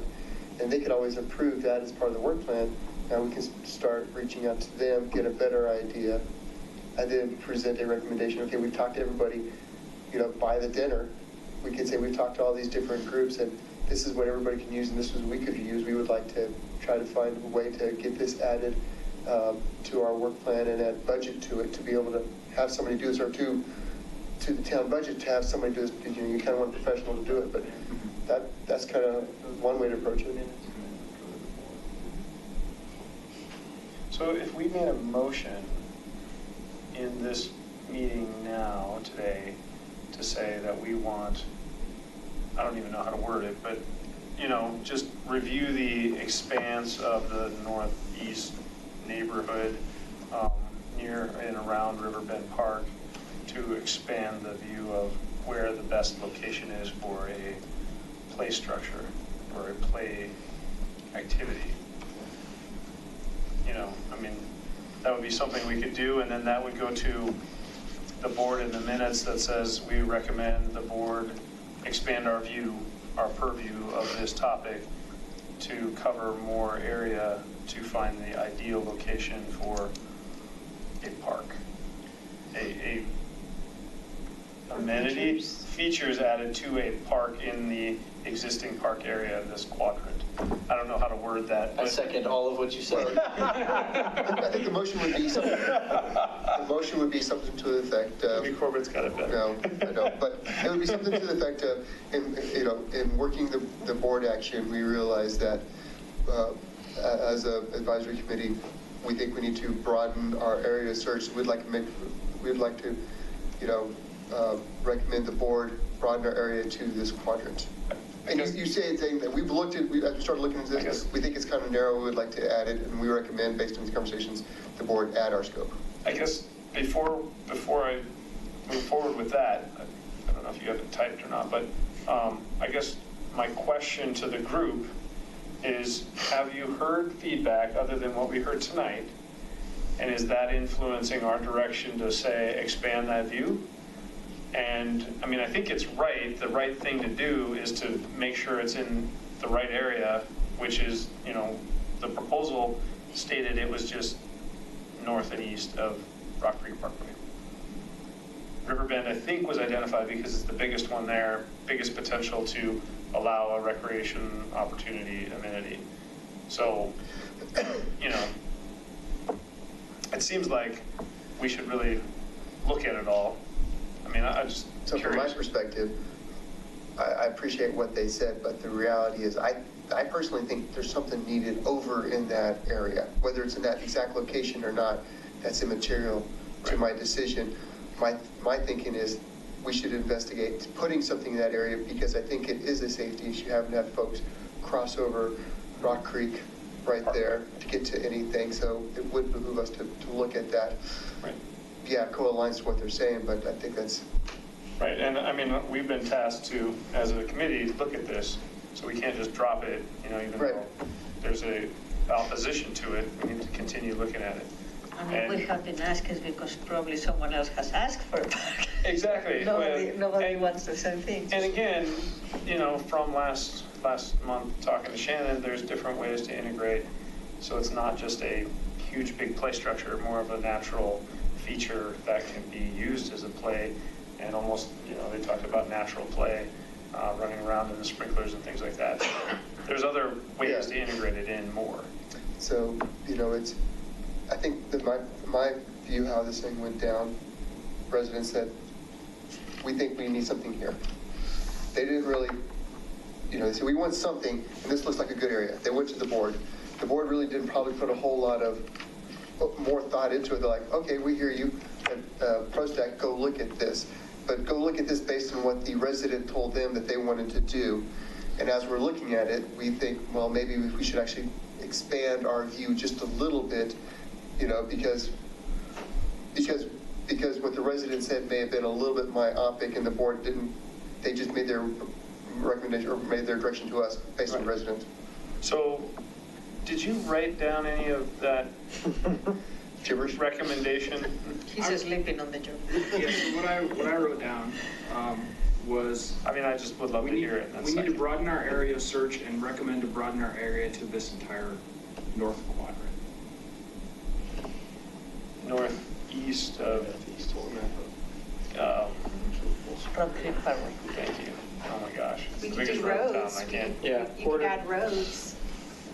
Between Rockridge Parkway, 88th, Town Tract Center to the H. north, and downtown Superior. So at the risk of beating a dead horse, I'll say, is there any, what about if, because really what I would like to say is not necessarily that we need to broaden our area of search, but just that we need to have a stake in the ground about what we actually have and what we need. I think that's a different thing. I think that would be another recommendation that we would make a motion on. I understand, yeah. To say that we want, by the way, we think as also, in order to do our job, the way we need to do our job. Effectively, we need authorization to go do this work. But what I'm saying is not necessarily asking for the authorization just yet, but just saying, in our opinion, we should not proceed without this. And so you can ask us to, look into what it would take to make that PROSTAC plan happen.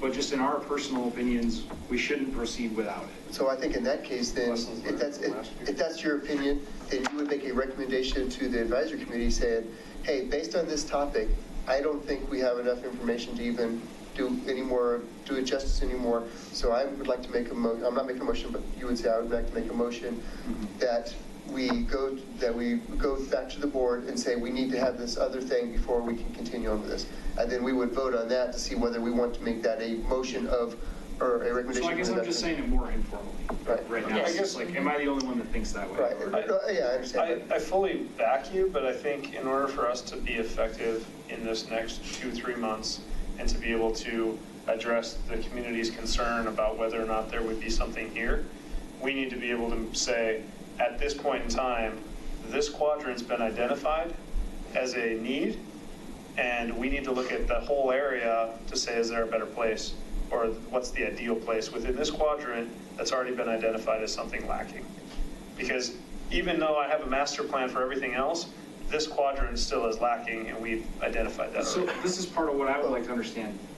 How do we know that it's lacking? We have some data point that some resident showed up at a board meeting, right? But like, for instance, I'm going on the PROSTAC website and I'm looking at this color-coded chart, right? Oh, yeah. So I don't see like a big white spot. It's the big dark orange. There's not a dark orange in that upper right quadrant. So like, if I'm looking at this, I see, down here, this is the light pink, and we've got a new area coming in right here, right? In our lightest of the light pink. So to me, it looks like this is the problem, not this, So, but this is my completely uneducated view, and this is looking at data that's 20 years old.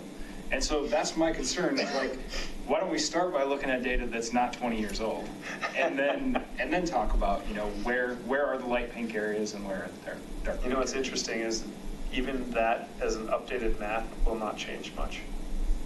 Probably not, but it would be nice to know just like at a high Until level. we really know, I guess we know town center now, that would be the piece that would overlap onto that. The locations of the parks. Yeah, so there's probably some parks in here somewhere that I don't know about, right? There's one park.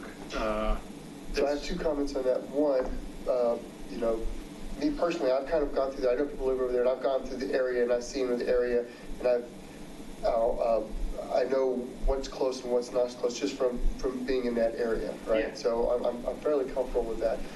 2, to your point though, we actually have made a recommendation. We did it last year with pickleball, where we said, okay, we understand this, and here's the next thing. However, we strongly recommend that the board consider a master plan first before we move on any further. And they came back and said, thank you very much, keep working on it. So you can word the recommendation however you want. We could word the recommendation saying, we started looking at this, and we want to expand our search to make sure that we don't miss an area and we don't look at myopically. However, we strongly request that we actually have a bigger vision before we consider going any further with this. So I guess the You question could do that as well as a motion. Yeah, should we do, should we basically just, what I guess I'm asking is, should we withhold giving any recommendation until we address this concern about having a little bit more vision? Because it sounds like we already got burned on this once where we said, hey, we want, here's an idea, here's what maybe we should do, but we want more vision, and they just said, ignored the vision part and said, go with what you want. I think that was a special case. I guess I'm torn because, you know, we've been burned on it, but it was more of a, I want this amenity, now go put it somewhere. Where can you find it? And on this one, we had a community that came to us and said, there should be this amenity in this zone. Yeah. And it was landed on Riverbend Park by the direction of what we should look at. It doesn't have to be Riverbend because it was identified as that zone. I would also argue that me as Joe board member, I would say that's part of what the community engagement's for. Is that we may not have the overall bigger area, but we're asking for that area, and maybe we can expand that area, but we're looking at the community engagement to say, does the community at large also feel that there is a need for something here and what that is? Yeah, and is it Riverbend or is it somewhere just nearby that somebody else recommends would be better? So I think that, you know, from a recommendation standpoint, we should recommend to the board that we expand our view to cover that entire sector, north and east of Rock Creek Parkway and west of 88th, however far up that goes before I run into Jack Gage. And at that point, we still continue the community engagement, so we're focused on Riverbend, but we expand it to say, is there anything within this zone? And then at community engagements, we continue that process so we get a bigger picture. And we're going to get, from tonight, we're going to get additional comments and potential opportunities for options from that. And to be clear, you're well within your right to make any motion that you think that we as a group should recommend, and then we second it or not, and then we discuss it, and then we vote. So everybody has that right at this table to say, you know, what you want. If we're going to have a public engagement, I think, and we have in mind that it might be another place, we probably need to propose those places before the community engagement. Because if we go to the community engagement and say we only mention Riverbend, and then out of there comes 88, and then you have another bunch of neighbors that come here from 88, the ones that are pro and against that park, and so. And think about it, that's what happened on pickleball. Because we looked at every park and we said, here's our 3 recommendations, and then they said, no, I don't like that, I don't like that, what about that? And so we, back and forth, that's why I think that, you know, it should be expanded now. We should notify the board that we need to expand that view, and that in the engagement, that view should be expanded, and we should really find out whether they want any change in the area and whether or not it's in the right place. And those are the 2 key questions. I would also throw out there, the key phrase you used a second ago was, is there anything else? That's where we're going to have to go back to staff and say, all right, so we know we've been looking really hard at the Riverbend property. What other chunks, you know, I was just up there looking at that little stuff at the bottom of the sled hill. I was down there, I was over there the other day, it's like, I don't know. I think we really need to get, again, some expert opinion before we get too far and say, hey, everybody, maybe we could just put it somewhere else. Or maybe there is nowhere. Maybe there's nowhere. I mean, that's a possibility. That's the whole problem with most of that, is it's all in the floodplain over there, and those are all detention ponds. And by the way, again, it also goes back to what is our final recommendation. Our final recommendation may be, we've looked at all this, and if you wanted to put something, this is what you would put, but we strongly recommend you don't put anything until you have a bigger vision. I mean, that doesn't stop what we're doing today also. That could come at the end if that's the way we end up after all the research we've gathered. It's just that, in that case, it would have been nice to not spend the $50,000, right? Understood. Right. But I don't think it's wasted because areas will always come up and you will have that information next time it comes up. Say, oh, you know, we've done this survey, and we can stop it at that time, or we can continue at that time because we have this information today. Okay, so is there any motion, anything to change on Riverbend? If not? Well, there's a quick question. Did our work plan for the year get approved? Yes. Okay. That's our document right now. Yep. Yeah, and the comment in the work plan was Riverbend Park. And community engagements on the potential playground area. And I would, the way I would envision this is through the community engagement, unless someone can tell me a place that side of town that we can put a park or some kind of activity center, whatever it is, I don't know of one. I live over there, and I don't know of anything that, and it's not necessarily a floodplain, it's a drainage. That whole drainage that you can't touch anything in that, which is what I'm afraid is going to come back about Riverbend Park, is we can't put anything there because of the drainage issue. So as far as asking to expand our purview, it's going to come from discussion. It's going to come from feedback. It's going to come from ideas like every one of you said. That's a good conversation point. I'm not sure we need to make any kind of a motion right now. Well, I think what we're asking for is to have Shannon and them look into, maybe I'm mistaken, look into more than just the Riverbend Park area. Look into what areas in that quadrant, a couple areas in that quadrant, so that we can say, no, no, no, no, no, no, maybe, no. Where is it even feasible in that, within that area? And if it's all no, then that makes our job pretty easy based on what they did. There's really nothing that's going to fit in any of these areas unless you just put a boulder. I'm not arguing. Yeah, no, I'm just. It's good conversation. Yeah. So, I mean, it doesn't give obstacles that show it's covering a quarter mile. It comes back to the original comment that we had last week was the builders would have put a park here if there was some place to put it. Because it would have been in their best interest to put a park somewhere. So, that's my opinion. So. Yeah, I mean, what I'm afraid of is that we just do the Riverbend thing, and they come back and say, oh yeah, that's not good. What's the next area? And we start all this again. Okay, here's the next area. No, what's the next area? But there's no budget for the next area. That's the money was put aside. Yeah. Town staff put in the holder for $50,000 this year and has already put the money in for this park next year as a holding pattern for the budget, whether it evolves or not. Right. So, kind of limited in our funds. So I hate to say it, but to continue to move the project of the meeting forward, because we're still on 5A. We continue to come back to 5A, but all these topics kind of intertwine. But I guess for 5A, do we feel that we need to make a recommendation to the board to expand our area, or do we feel that it's going to come out in the community engagement anyway, and therefore we don't need to make a recommendation and we'll just continue forth as we are? Because I want to, all this discussion about recommendations, just, do we have one or no? Does somebody feel strongly that they want to make a recommendation? I would at least ask for clarification from the board if we're not going to ask them specifically to do something beyond the scope of that park specifically. I guess my question is to just make a recommendation today. This is what I was thinking I heard.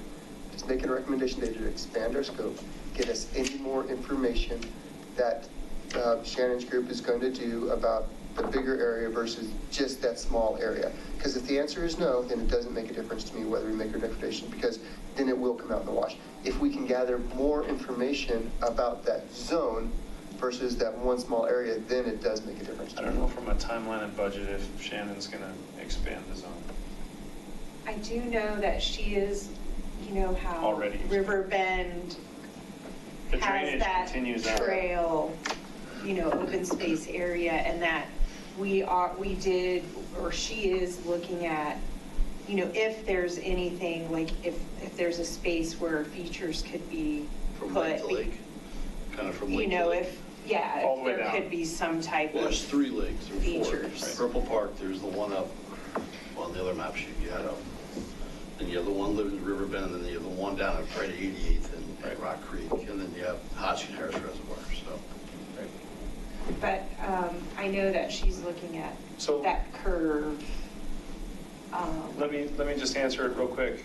I don't think so, because I think she's already expanded the search to cover all the green space from there to the east. Going The only down thing would be if you want to put it north, and if you put it north and to the west further, you're getting closer to Purple Park, and then you're putting a park on each side of the road.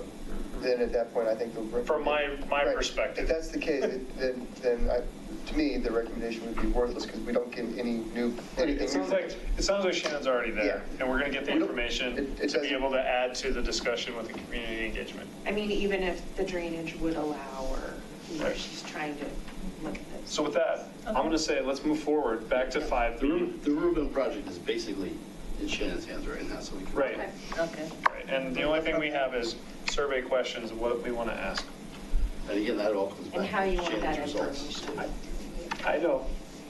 Yeah. When will You we know have information from her on what's even remotely feasible? It's supposed to be next week. Well, there is one, You're trying, there was one, Ready to go home. I know. There was one discussion point though then about a recommendation that would change our course, which is what Dan brought up. If we want to make a recommendation, then I would let this up to you if you think you want to make a motion, whether or not we want to go to the board and say we think we should table this until we had a bigger plan. So that would change our course. That, a recommendation of that would be an impactful right now, so. I mean, if that, the thing I'm struggling with is if we come back with that right now, what we're basically telling the board is that we cannot meet your recommendation. Like because given our timeline, We're saying we don't want to do our work plan, is what I read. It's basically saying we can't do our work plan with the information we have. Right. Which basically saying we already know we cannot achieve the goals in our work plan. And because of the timing and the time that we have, I think, working backwards from, like you said, But I think we can make it right now, so I don't see any reason to veer off course from it. I view where we are right now as we're very siloed in issues versus a big picture view of the town. And we will always be in siloed issues until there is somewhat of a vision for the remaining open spaces. Right, so I guess And therefore, it's on a topic-by-topic basis. Yeah. Unless, I think it might be up to us to force the issue is what I'm sort of hearing. And I'm rolling this back to amenity priorities, 5B, in the fact that our amenity list, where can I even put the amenities? Are they still needed? Would they still even fit anywhere? Yeah, that's why I think. And so how do I propose on some of the amenities if I don't even know if they can fit anywhere? Exactly, so I appreciate your point, and I agree with your point, and we did this last year twice. We did it once with the pickleball when we said we need a master plan in order really to consider where an amenity would go and how we want to lay them out first. We also did it at the dinner with them, and so that's one of the things we can keep doing is say, we're going to be looking at these things as onesie-twosie siloed until we have an effort to give us a grander vision. So we can keep doing that and keep being that thorn, I think, and still do our job. I'm going to throw out another one for you just to stir the pot since we're still on 5A. On the work plan, I also put down, I was hoping we had a meeting with the town board earlier in the year, but I also put in the first quarter that we should talk about the White Raven possibility as well, because that's been brought to us multiple times by community engagement to say, let's look at this. And I'm holding off on that because Riverbend is our primary. White Raven is another secondary where it's the same thing. It's in that community, in that area. Do we need it? Is it right for it? It's all the same thing with the master plan of you have the same amenity half a mile away. Is it a requirement? Yeah. I don't feel like I have the history or, I don't want to push a motion like that right now because I think it's too disruptive. But I'm just saying I'm taking this all in right now, and this is what I'm seeing is it looks to me like we might be headed in the same path that we already headed. I feel like just to keep the work plan and our task on track, we need to continue moving forward with the Riverbend Park. I think that the 5/13 meeting, May, with the board, we should have a discussion about that because it does come to the underlying fabric of what we're trying to do. Because everything on our work plan, And we have a new board, by the way. Yeah. Not 100%, but we have a new board, and so we just keep bringing this up, and eventually. And all the pieces on the list for tonight, I'm going to just cover all 5 of them right now. And not to go back to 5A, but.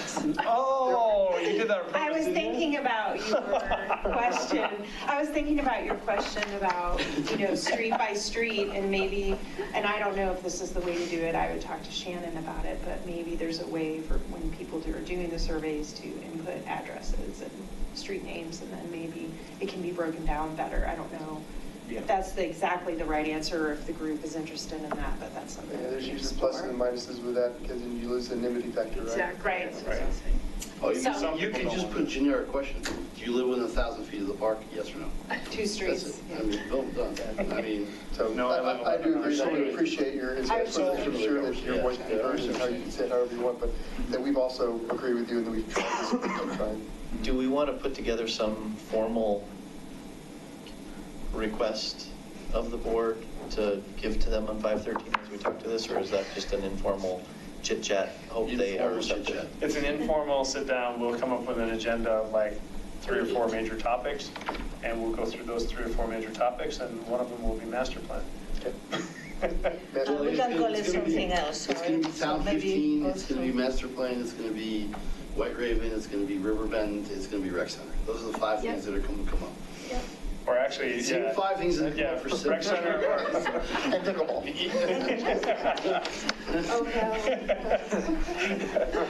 Ken's getting so excited about it. I love the dinners, I But we should make a point of doing, don't call it master plan, but some sort Well, no, of. Patrick had a new term for it. What's the new term they're using? It was a vision. 3-year. Oh, it was the, what was it done a couple of years ago? It was the, They're switching over, they're getting away from master plans, they're going to the 3-year model or something, or. I can't remember what He it was mentioned it called. last meeting, so. Because otherwise, anything that comes up is gonna be the same. So are we Okay, finished do with we 5B? just- Well, the thought process behind it is, his thought process of what they're pushing for is more of a simplistic timeline, a 3-year timeline. We don't need to come up with a master plan with Superior's gonna look in 20 years. We just need to know what we should do for the next 3 years. So I'm literally going to roll the next 5 into this conversation here. You ready? Go on. So 5B, C, D, and E all roll together in the fact that 5E is community walks, but pull that up real quick. That, The park document that you had up, didn't yes, you have it open? this one? Yep, the park document right there tells you everything you want to know about each park. It gives you the locations of each park, and then it gives you some photos and some analysis breakdown. So this is on the Dropbox. So this was done 5 years ago, 4 years ago? 4 years ago. 4 years ago. The only things that aren't on there is white wildflower and Skate park. Village Green. Village Green. Is that the new one over here, right? Village Green? all of them. Village Green is skate park. So some of those new amenities that have been put in the last few years. So the information's there, and that rolls into understanding what's in the parks and the condition of the parks. I think the former skate park by South Pool, which has changed, It has it's small equipment, changed, it's so just changed. it's different than what's stated in there, but it's still something. Right, but, and this was to say it needs upgrading, or it's in maintenance needs or something like that, where that one's brand new, so hopefully it shouldn't need, be No, a need. but if you're using that to look at what we have, Right. it's So, yeah, a little yeah. altered. So from that, for my PROSTAC overview, I like to say, I go from parks to recreation opportunities, which becomes your 5-year trail plan, which gets you to all those parks, and the amenities is what are in each park when you get there from the bike path. So all those roll together in the fact that at this point, we have the amenities list. We've done it once. I guess the question is, do we want to go back and reevaluate the numbers based on adding a top 3 trails or playground, or just leave it as is with what we had previously for the amenities list? So the number one item was the master plan, and so does that make sense to have on this list, or does that need to be pulled off and not be an amenity? We switched over to PROSTAC. Yeah, it's the PROST master plan, but it's really a overall arching document to give us direction on where amenities should be located. And I think, for me, it came down to, we got burned last year, and I really just want to know what's really feasible and works well within the community. So, I view the amenities list as what amenities are needed in order of priority, not where they're located, which is the master plan is where we put things, right? This is what is needed. If they said, hey, we got $100,000, what are your top 3 amenities? I'd say, where are you gonna put it? I'd say, yeah, where's the? Well, we would say these are in. Well, no, Wildflower is a perfect example. We didn't think we were gonna get, Wildflower was not supposed to be built till 2020. Yeah. It's been up for 2 years now because it said this is what, so this plan, we went right to this. We sent our list straight to the committee board. They took the ones they liked, they threw out the ones they didn't, and then they added more back in because we got more money. We went through a whole charade thing that said we can't put, we would really like to put 3 soccer fields there, but the community came in and said absolutely not, so we threw that out. So again, that's where the whole purpose of this, and this is why I'm not in favor of the plan, Cross Plan B and Master Plan being on this. Right. Someone, whoever said it earlier, said it's not an amenity, it's a goal, it's not an amenity. It may not be, but it's something that we need to work on before we start. It goes on to the second page. We only have. It's really where it's always been down at the bottom. So. The only areas that are left that have more space are Autry Park and Town 15. And what I was feeling when we were talking about pickleball is we have 2 parks that might be beautiful, they have a lot of space, and there may be many things there. I think we should plan first what we want that park to be before we start like, oh, a chunk here, a chunk there, oh, we need a pickleball court, let's put it here. I think that whatever master plan or whatever vision needs to be worked on before we start thinking, okay, we're gonna throw. Well, and that's where it comes back to, if they had $100,000, what would I put in where? Because to me, could I interject though? What if we said, oh, you have $100,000 to spend? That's great. Let's make updated growth plans. Exactly. So to me, why don't we make this? Can we just take the word amenities out and call this our priorities? Well, so work priorities. It's really, if we had money, this is how we'd spend it. Well, so be careful on that because, right now we have a trails list.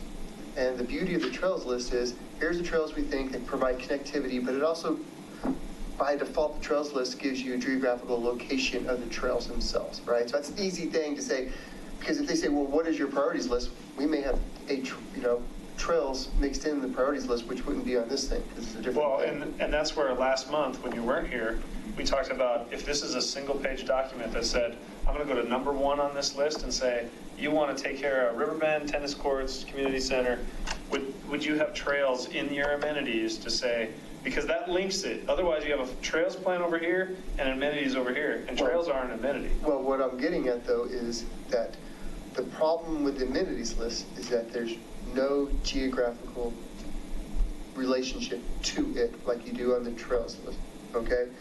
And so it's hard to, one of the things that I personally think that we should do, which kind of pulls all this together, is say we would like to create, as part of the work plan, a single priority list of PROSTAC. If you say, I have money, what would you do with it? But in order to do that, we need to understand where does the town see it's growing and where does it see, what do we have and where do we think that we would want to put things, and then we can look at that and we can now take our amenities list and mix it with our trails list and say, we need this trail from here to here, and by doing this, now I can put a little thing here and get a bigger. Well, and I think that, really with that one column that's highlighted there, the STC, Superior Town Center, that was the one place where it was like, some of these are big ticket items. We got big ticket parks coming in 1 and 2. We can fit a big ball field or a big field, and that's the one identification of where it may go. But where it helps out is at some point we might be getting that annual $35,000, that we were getting that's now being used for Wildflower. In 2 years, 3 years, we may be getting that back. Right. The town says, okay, well, you've got that $35,000 back every year. What are you going to do with it? But it has to be used on trails, you're saying? It has to be used, in this case, it has to be used on. In parks. It was in parks. It was a grant for parks. Right. I don't know if. But you could go down there and say, okay, well, what could we fit in this? Okay, we could fix this park. We could put an amenity in this park, and now we have a priority list and it makes it much easier to say, well, that's 100, that's 100, that's 100, well, maybe that'll fit. Yeah. I guess. Go ahead. Well, isn't that kind of arguing that we should get everything on one list? That we should have just a priority list? Well, I think that should but that's a work plan thing that we do. Well, but in talking through it last month, we said that And that's one of the reasons I changed it. I put playground improvements and top 3 trails on this list, so that way trails and playgrounds are linked to our priorities. To say, this year we think that playgrounds are really bad and they're more important than putting in a new whatever, right? Or the trails that we have on the list are really important and we should get those in this year. They should be on the priority. So those are the 2 new things I put on here, and the question I have is, do we go through this one more round, and I send it out again, you refine your number, whatever you want, to add a number to top 3 trails and playgrounds, and do we change the PROST master plan or the vision or whatever to a non-voting item or something, so it's not on the amenities list, or do we leave it on? I just, from the committee, what do we feel is the best way to approach that? Well, I think the reason that percolated to the top was because we all think it's really important. So I would suggest we take it off the amenity list if we can, while still having it, yeah, having it be a focus. If it's gonna drop to the bottom of the list and get lost, then maybe we leave it on the list just because, even though it's not an amenity. I guess the real question is, if we made a recommendation tonight to say, I recommend the board allot a certain amount of money to do a 3-year projection of an update of a... But we don't even know what that amount of money is, right? No. We wouldn't ask for a certain amount of money. It's one of those that you say, we really just want a 3-year or a little bit of an update to certain pieces of the overall master plan, not the master plan, but pieces of it to be able to give the committee guidance on amenities and potential opportunities within the town. Now that rolled off pretty well. I'll have to go to the video. That would fall under the budget. That would be allowed from. And that would come in the fall. And that is on our work plan to talk about here at the end of first quarter, beginning of second quarter is when I was thinking about budget stuff. When we get through the riverbed a little further. Bless you. It's going to fall. And so really, that's our opportunity again. You know, we were denied last year, but I still think it's, to me, I think it's a document that can be used not just for PROSTAC, but for other committees as well. Yeah, I mean, I guess my opinion is, as a amenities list, the master plan, whatever we're calling it's not on there, but as a priority, it would be. But I would think that, you know, we've already got our plan laid out right now, and these are the things we're doing in our plan. But when we're planning this and making our recommendation to the board next year for our work plan, one of the things that we should be the top of our list should be, we want to do this. We want to take the trails list and the amenities list and put it into a PROSTAC priority list, but in order to do this, we need a forward-thinking 3-5-year study or whatever. And we put that as part of our work plan for next year, or part of the budget request as we're doing for the work plan. So what I just heard though, or maybe what I'm going to suggest we move forward with, I will send out the list that's up there one more time. Just revise your numbers just for the 2, or if you want to change anything else, doesn't matter, just send it back to me. If you could highlight the ones you change, it'd be easier for me to plug them instead of redoing the whole thing. But I'll just send out, I can just send out this one, and you're all on there, so you'll know what everyone else voted. It doesn't really matter. And then we'll recompile that before the next meeting, and we could potentially finalize a recommendation of our list, but I honestly don't really want to finalize this list until we meet with the board. I agree. At the dinner, you know? So it's just one more round of it, and really, to me, this is an ongoing, what's the most important things? Do we want to take that off or leave it on, I think is the big question. Should that be on the amenities list? Well, and that's I've heard both ways, so I don't. Again, It doesn't hurt to right now, have it there, no? right now we have an amenities list that we hold. And as an amenities list, we could finalize that. But if we want to change it to what it, you know, what its purpose is, right? Then we can. Because then we can redo it. But right now it's titled as an amenities list. Right. And our work plan is to do an amenities list. So. Right. And to argue the splitting and keeping the trails separate, I go for it. Fully think we should keep it separate because we never, when I first started on this committee, there was a trails funding program. The trails were funded. We didn't fund it out of the general, like we now do out of the general fund. That was the reason we always had that, because what would happen is come January, the board would say, hey, we put 200,000, 300, whatever, which is your, and then they would go through the list and say, okay, that's a $10 million trail. It's not going to happen, but here's a $200,000 trail that could happen. So trails, and you nailed it perfectly when you said the difference is the trail goes here.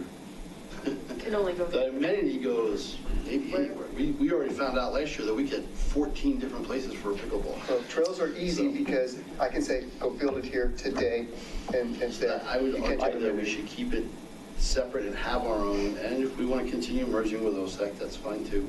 To me, it comes down to, I think we do have a 5-year trail plan that is totally separate and standalone, but we added to the amenities list to add trails or add parking upgrades, because it's just a link from an amenity and a ranking of that amenity, and it doesn't identify which trail, because you still go to the trails list. In long term, it may not analyze that matter, list. because we may never see the funding again come from it. Who knows? Right. But And I hate to beat the dead horse, but to me, distinctly the difference is if we're calling it an amenities list, that in my opinion, that's amenities, not trails, and we're keeping two different lists. If we're going to You're telling me if we're going to trail's not rescope that, amenity. if we're going to rescope that opportunity, and we call it a priority list, then now you could have a mixture of amenities and trails in that thing, because these are the things that we think that if you have money, go down this list, whatever the first thing you put forward on this list, that's what we would recommend. But then your concern is that we aren't meeting the work plan goal. That's not what the work plan is today, and right now, as it today, is we do a trails list and a amenities list. I think ultimately it probably doesn't matter a whole lot. So the board asked us to I'm not gonna get funding for I'd recommend we just stick with what we have and not do that. Like if I'm thinking of where we should be spending our hours, I don't think it's on, adding, a ranking for top 3 trails. That's just my opinion. I think there's other places I'd rather be spending my time in terms of PROSTAC. Okay, so we're good with the list as is? That's what I would say. Yep. Okay. Leaving it, we'll just let that ride until we get a final, a little bit of more discussion with the board, I think, unless we want to recommend this to the board. But I don't know. I personally would rather wait until we discuss There's no these driving things. factor, right? Yeah. There's no. Did we commit to getting it to them on their work plan? If someone from the board tells us that they've got a bunch of money to spend, I think we all know what we're going to tell them to spend it on. So. Well, and if they do. Yeah, new pool. Then we hurry up, please. Tennis courts. Come on. Rec center? Well, Maybe I guess that was weird. in the second quarter, we're working on budget recommendations and really continuing on the Riverbend. So it's So we really can kind of let it rolls slide. into that budget recommendation, Okay. and the budget recommendation may tie to a final amenity that we've selected. Okay. So I think we can let that slide. So then, let's go to the next fun one, because they're all fun. They are fun. Trying to move it right along. So, 5-year trail plan? Because I'm not going to change that. We're just going to leave that as is. All right, I'm gonna shut it down. Done. Don't say anything. So this is the one that I sent you? Okay, so, you sure that's the one I sent? I'll go to the PROSTAC tab.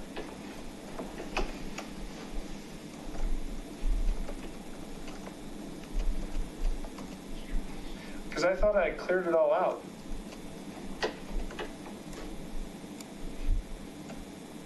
$315. That's what I have. Trail and combined rankings. Updated 7/16. Maybe I was smoking something that night. That's when I dropped it There's in quite on the possibilities day that on you that. sent it, or like it was around this date when you sent it. Well, it's not when you dropped it in, but did you drop the right one? I sent it at like 1 in the morning. That's the only time I get around to doing these things. And you could tell I was here. Anyway, all right, so that's the one. So, okay, so go back to just the list, the Excel file. Just pull the map up. And then, Got the map up already, yep. right here. That's your revised. That was my revised one. Yeah. Oh, yeah. I'm trying to get rid of, That looks a lot prettier than the last one I saw. I've been cleaning them up along the way. Look at you. I don't wait for anyone to clean them up for me anymore. And this one, yeah. So go to the combined ranking, Okay. because really it just matters. We gotta fix though, right? You gotta reverse, so we fixed the reverse. Town center connections. Remember last month it was reversed, where the left Make it column was a actually little the bigger. right column was Yeah, do we have OSAC and PROSTAC mixed up? no, our rankings were, we had the rankings and the numbers of the trails. Oh, that's right, that's right. That's not the right one. Because I had a 1A, 1B, 1C. I'm gonna pull up my email, please make sure. So while I find this one, also on the list, I put Town 15 amenities and discussion because it ties to the amenity discussion we've been having. But I wanted to bring back up that, you know, for me as Parks, Recreation, Open Space, Trails, Town 15 was purchased a while back by the town for potentially the rec center. There's lots of discussion about how much open space to maintain with that, whether or not there should be other amenities and recreation opportunities on there. It comes back to almost Kathy, you know, she continues to talk about Zaharias. It's very similar. Is it a natural native open space? Is there recreational opportunities on that space? If so, what? I think we should continue to have those discussions on Town 15 because the next time a proposal comes forth, it comes into that master plan discussion. So go for it. I was going All to yours. mention, and I would ask Ken maybe if you would comment on this, but I was watching the video of the dinner with OSAC, and this was something that they identified as wanting to work with us on. So I don't know if you want to add any comment to that discussion. Yeah, no, I appreciate you pointing that out. So one of the things OSAC brought up was wanting to, know whether or not they should keep looking at it, coming up with ideas, and then B, is that something you guys should be doing? And then C, should there be a meshed vision rather that could incorporate everything rather than just here's OSAC, here's PROSTAC, is there room to combine? So at that dinner, the board basically said, we see no reason why there wouldn't be any reason why you guys can't combine your thoughts and come together with a kind of joint proposal if that's what you want. I think where we're left is whenever the leadership meeting occurs between OSAC and PROSTAC, they're going to bring it up at that time and see how you guys wanted to move forward. So I don't think there was any direction that said go do it on X day and get it to us immediately, but they would bring it to you guys and see how you wanted to go about it. I think that basically was how it got left. Thank you. And that is on our work plan for this year to talk about this, what we're calling the Rock Creek Corridor Vision was kind of talked about in, not exactly those terms, but that piece of property is a huge component of it. And I thought there were some interesting comments from some of the board members that, well, is this something that we really want to do based on all the things that happened last year, or do we feel like we don't have to do anything? And some board members expressed that, well, we shouldn't feel like we have to do anything. And some said, well, maybe we feel like we better do something, even if it's just recommendations. So yeah, I took away that OSAC leadership would be reaching out to our friend over here to set something up, at least to get things started. So Somebody might have to support me on that. But yes, okay. So what, I mean, what were they're talking about open space area or how to, or? They already pulled together a, I think they're calling it a position paper for what they wanted, but it was really just focused on just, I think they're basically just keeping open space and then other considerations amongst that. And then the conversation kind of morphed into what brings the most value to the town. Does this bring the most value? Does having PROSTAC just bring, hey, we want whatever, it could be ball fields or whatever you guys decide would make the most sense amenity-wise. And I think there was kind of a split direction on the board. Some said, why are we even talking about this kind of now? Because now there's no rush. We have this great asset that's just sitting there and we can just grow into it. And then there's another contingent that was more along the lines of, well, if somebody does come and want to buy it, it would help us understand what the kind of opportunity costs are, if we at least hear from the different committees as to what are our options. That way we can at least compare it to something else that's out there. So I think it was just like, the idea was, the more we can hear from the committees, whether it's just single ideas from the committee, combined ideas from the committees, whatever, just give us benchmarks to go forward with. So then does that mean that we need to have a bigger discussion on Town 15 prior to the OSAC, PROSTAC meeting, joint meeting? I would maybe argue for the opposite, that maybe we wait until that takes place and sort of hear the output of that, because I feel like that's going to inform what we would go forward with discussing. Well, I guess, Corey's not kind of listening yet. Keep going, you guys are doing great. You're the one that has to have this. So the question is that, so at the OSAC dinner, if you, OSAC told the board they wanted to work with us on the Town 15. And my question is it a working meeting at the OSAC PROSTAC combined meeting where you guys would work this as the leaders of the group based on the input the committees gave to each of the leaders, and you guys work a joint thing? Or is it something that you guys would talk about and plan what do we do next between the two groups? So it all depends on whether we have to do homework to prepare you for that meeting, or whether we wait to see what the next steps, are the joint ventures.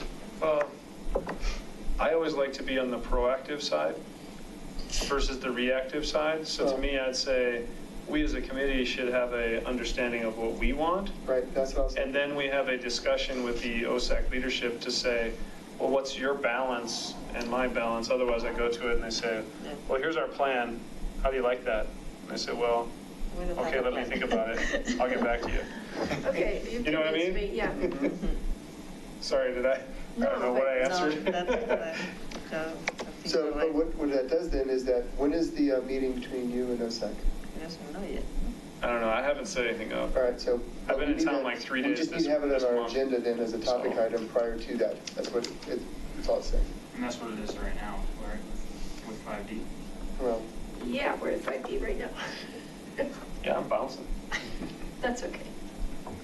I don't know make sure we get keep into it moving tonight. forward. That's all I was asking. Well, which one? 5D. Yeah, but the thing is, I mean, we had talked about maybe taking lots of time over this vision thing, and so I don't know if we just want to kind of hit some highlights, like here's some of the things that the communities approached us with. Here's talk we've had about a corridor, and leave it a little bit high level maybe.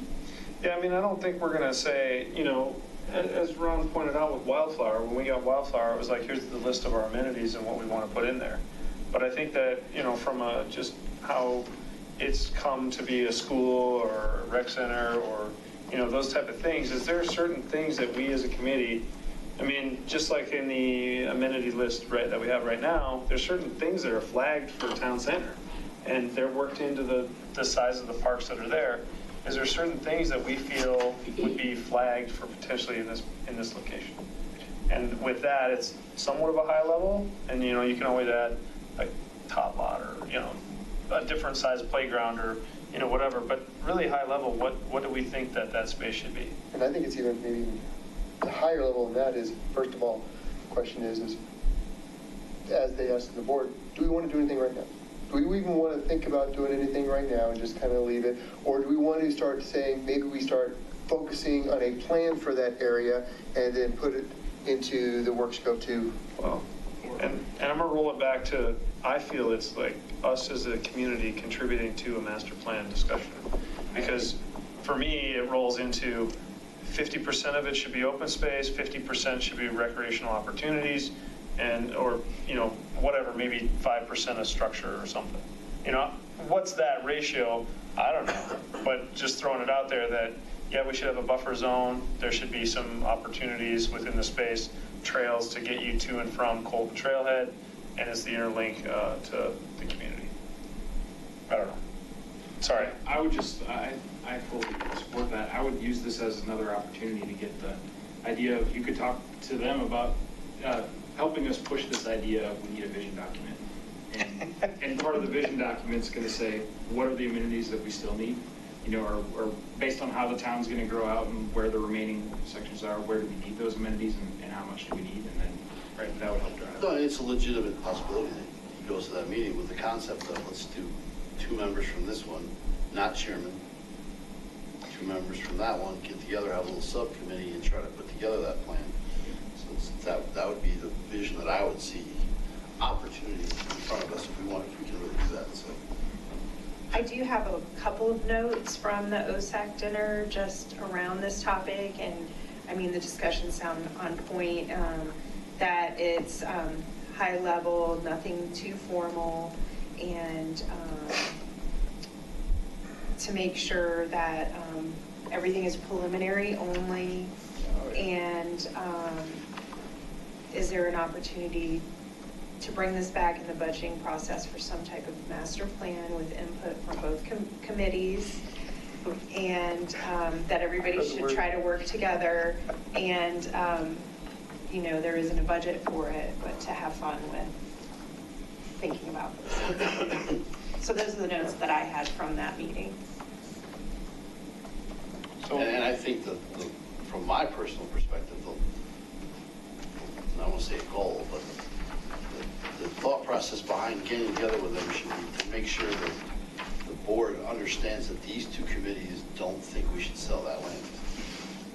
That would be the short-term 40,000-foot goal. We don't know what's going to go there, but that's kind of what I was getting at, is that you know, the very high level of, we're not ready to start planning out what we should use it for, but we know we should not do this. Don't sell it. I mean, the first step is that, you know, we don't have funding to do anything with it right now. Yeah. And letting it sit idle for years is not a big deal. And then from there, when something does present itself, we just don't want to be on our heels and say, hold on, let me think about it for another 2 months. Oh, by the way, your opportunity is 2 weeks. You know, can you move on it? And that's the way I felt with the school, and that's why I think it's a key piece for us as a community engagement to talk about and get, you know, just some ideas out there to present to the boards to say, in the future, here's something. You may not do it today, it might be 5 years, and in the 5-year period, you might refine it, but at least it's like our amenities list, it's something that's there. Then you can go the other way with it. Take that opportunity as the 2 have gotten together, 2 committees have got together, and say, don't sell it. Right. Once we decide what might work, then we have to start pushing the board and saying, look, you know, we know how long it takes to get an initiative on the ballot. It takes 2 years. We've been through this before, so it takes 2 years. So let's start it. You know, I'm just saying, if you want it on 2022, you're starting it this fall. That's a fact. So there's 2 ways you go. You can either the passive or the active. I guess what I'm trying to say. But at least there will have been some record of these 2 committees coming together and having some meaningful dialogue about their respective perspectives. Right. Which I think is worthy, even if nothing actually gets pushed forth. Right. Okay. So do we need to have any kind of like position about how we're going to approach this meeting then, or you just want to? Well, he's got to set it first. First the calendar. So, he's got nothing else going on, I can tell, so. My wife, yeah. Don't even go there. If it's after our April meeting, then yeah, we don't need to talk about it now. It'll be after our May meeting with the board. I don't think it's even going to be scheduled before May 13th, so. I might be in town by May. Can you just finish the airport, please? Come on. I was in 4 states last week, so. Yeah, okay. So with that, I guess. Did you get O'Hare, by the way? Nah, I don't know yet. Okay. All right, sorry. Sidetrack. I just saw the news that they're going to expand. Yeah, bigger concourse. Small. Yeah, small project. Yeah. So are we on 5E already? Actually, no, I'm going to backpedal to 5C because I found the document and I'm going to pass this out to everyone. But Two steps forward, one step back. oh, it looks a lot better when you see the red is the new. And I went in and I wiped out all the ones that were finished and I changed the map to match the ones that were finished. Plus the numbers on the left actually correlate to the numbers on the map. So we didn't have the confusion. That's why when the numbers came up, I was like, hold on, something's wrong. So these numbers are those numbers? Yes. Okay. And actually, let me see. Yeah, and actually, this is the older one. I updated that map too. Here's the. Did you put that in Dropbox? The new Is that one of those Yeah, I put it in Dropbox. Okay, I saw something. So if you look at this map, I basically went in and said, if it was done, I kind of took it out and I tried to just show what's left. And so if you scroll down to the bottom, let's start at the bottom. You can see, oh man, I thought I changed those greens. Oh well. Anyway, really you have the 18 and 19 were the Boulder County stuff. 6 and 14 are really what's left of that because some of that's been built, but it's really just those last little pieces over there. So basically, we're going to put out the same thing with the numbering ranking, but just knowing where these are and what they are. The 20 and 5 are done, so 12 still on the list. Just keep going up. So you have 3 question marks. Are they on the list somehow? Hold on, where are the question marks? Question mark, I did have a question mark. Yeah, I was just curious if they show up on your. Oh, that's where we want to put the embankment slide, isn't it? Yeah, we talked about that. Yeah, well, that was the one that, yeah. Well, but even without the embankment slide, they were still talking about that organic trail to connect. And that was what we can't afford. The 2 question marks on the left.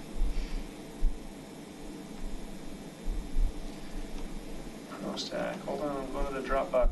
I think I goofed something up when I sent these over to you. Because is the map dated the same as the amenities? The one that I just got off of your thumb drive? Well, that was the Excel file. Because the, 310 was when you sent them. I just dropped them in here 350. but both the map and the trails plan should have the same date. Hold on, one more paste. Copy. Is this my thumb drive? Paste. You want to copy? Yes. I don't know why. I think I screwed up. Put that one up too. Okay. Cleaned it up more because I made it so that you couldn't tell the difference. When the trail was built, it was white or black, so it looked all the same. Okay, which one? Show me which one. The 2019-039. So that was done on the 9th. The map? Yep, the PDF. Because the PDF and the Excel file should have the same name. And they were both in the Dropbox, right? But what I sent you was wrong. So. It's there. It's there. It's there. Go up one. That one. Thank you. Okay. I was like, wait, where am I? Which computer? Whoa. There's a little glitch in there. But see, the ones in Calmonte are all black because they're all built. They're all done.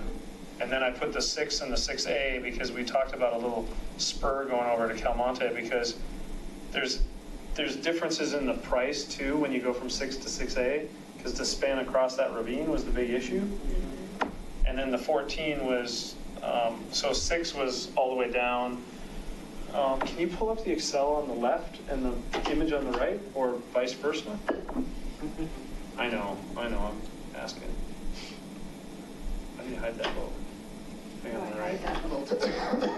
There's an arrow that pushes it over. Yeah, this one doesn't have the same arrow as In the mine. middle of the. In the middle of the screen. Down, Down. down. Right? Oh, halfway. Went away. There it is. Don't hit that one. Free trial. Right there. There it is. Oh, yeah. Anyway, you can see on the left, everything in red, it was new that I put on there. And I also put a status because to me, number one, we talked about all the different trails. And one, I left it as an overarching one and then said 1A, B, C, D, E, because that correlates to the yellow A, B, C, D, E on the right. And we talked about 1A being the new trail and potentially a grant. So I put grant under status because it's the trail along 36 to connect from the bridge to 88th along a vista. The bridge at a vista to 88th. And then I also put like one, I can't read those, 1B, 1C, they're just little connection pieces, and it all ties back to that map up there. But also the roadway is in, so the main bike path through town center is already in per the kind of projected map up on the top white. So I'd like to stand when I talk. So I'm just gonna steer pointer. Well, you could use this mouse. So this is already a roadway that's an in, and it's the one that says it's a road and bike path on the road. So the only opportunities left in one are really along the perimeter, which this is in the Anderson property, the building out now. So it's really, where's this connection, what roadway is that, and what's this connection here, which this is what we talked about last week is the grant. We talked about down here as a grant, but we also talked about a lot of earthwork and grade issues right in here, and millions of dollars to do that trail. Not gonna. And then, so the five I put in Zaharias, that if anything is developed in there, there should be some trail connectivity, and I just put, something around the perimeter that'll always change, but at least it's a representation. And this was always a trail on the backside. I don't remember, that was number 10 already. So that actually interlinks the majority, except for like potentially in here, that you come to the sidewalk and then work your way back in. So those, wasn't there a discussion to drop that 16 straight down? This one? Yeah, coming straight down to connect over by, keep coming down, all the way down. All the way down in here. That was the pet. Yeah, and I wasn't sure how much of that was going to be trails or road right here. It was part of the redevelopment of 88th Avenue, and they were going to add a bike path that was going to connect all the way down to the regional trail.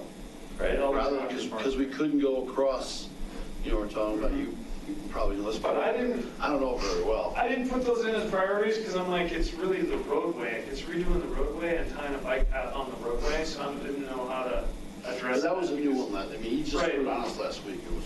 Well, but I do think as a priority, if we want to make sure that they get the bike path on the roadway. We can add that. I can add that to 16 or 16A or something.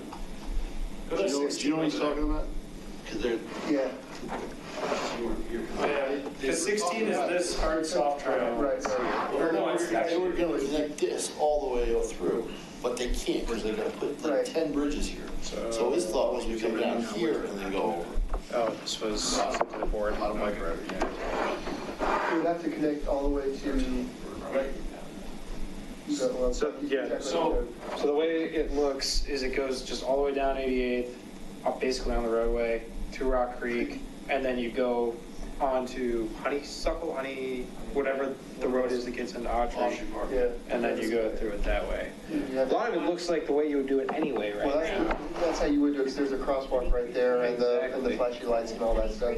But the only difference is that right now, going down 88th, there's no bikeway down 88th at all. There's no bike path, right? So you're on the road. And then in the roundabout, they don't want you to use the roundabout. They want you to use the sidewalk and cross over on the bike, which is very inconvenient. So, anyways. See why I did it on my own, because it just keeps changing. There's a lot of cyclists who use that area. Oh, yeah.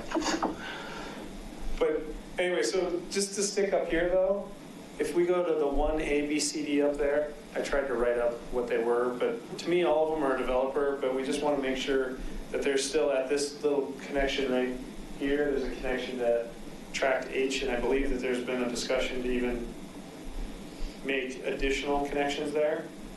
And I just didn't go in and put in, are you going to connect here, connect there? I didn't do that. So I know there's discussions on that, and those could be added in here, but I just didn't know where we were going. What's the green box? That was hiding a number that was there because that is built now. Okay. So I was hiding it. You put a green box on it? It was a green box, so I just tried to hide it. Fine. You don't like my graphics, you can change it. Trail to nowhere? Was that the trail to nowhere? Tracking, now it's really a trail. No, actually, this one used to call out this trail here On McCaslin. along McCaslin, but that one's now actually built on the sidewalk there on the side. So I did leave this one here, 4, and said it's, right now, I believe it's the connection at the bridge that's always been discussed over there at Rogers Farm.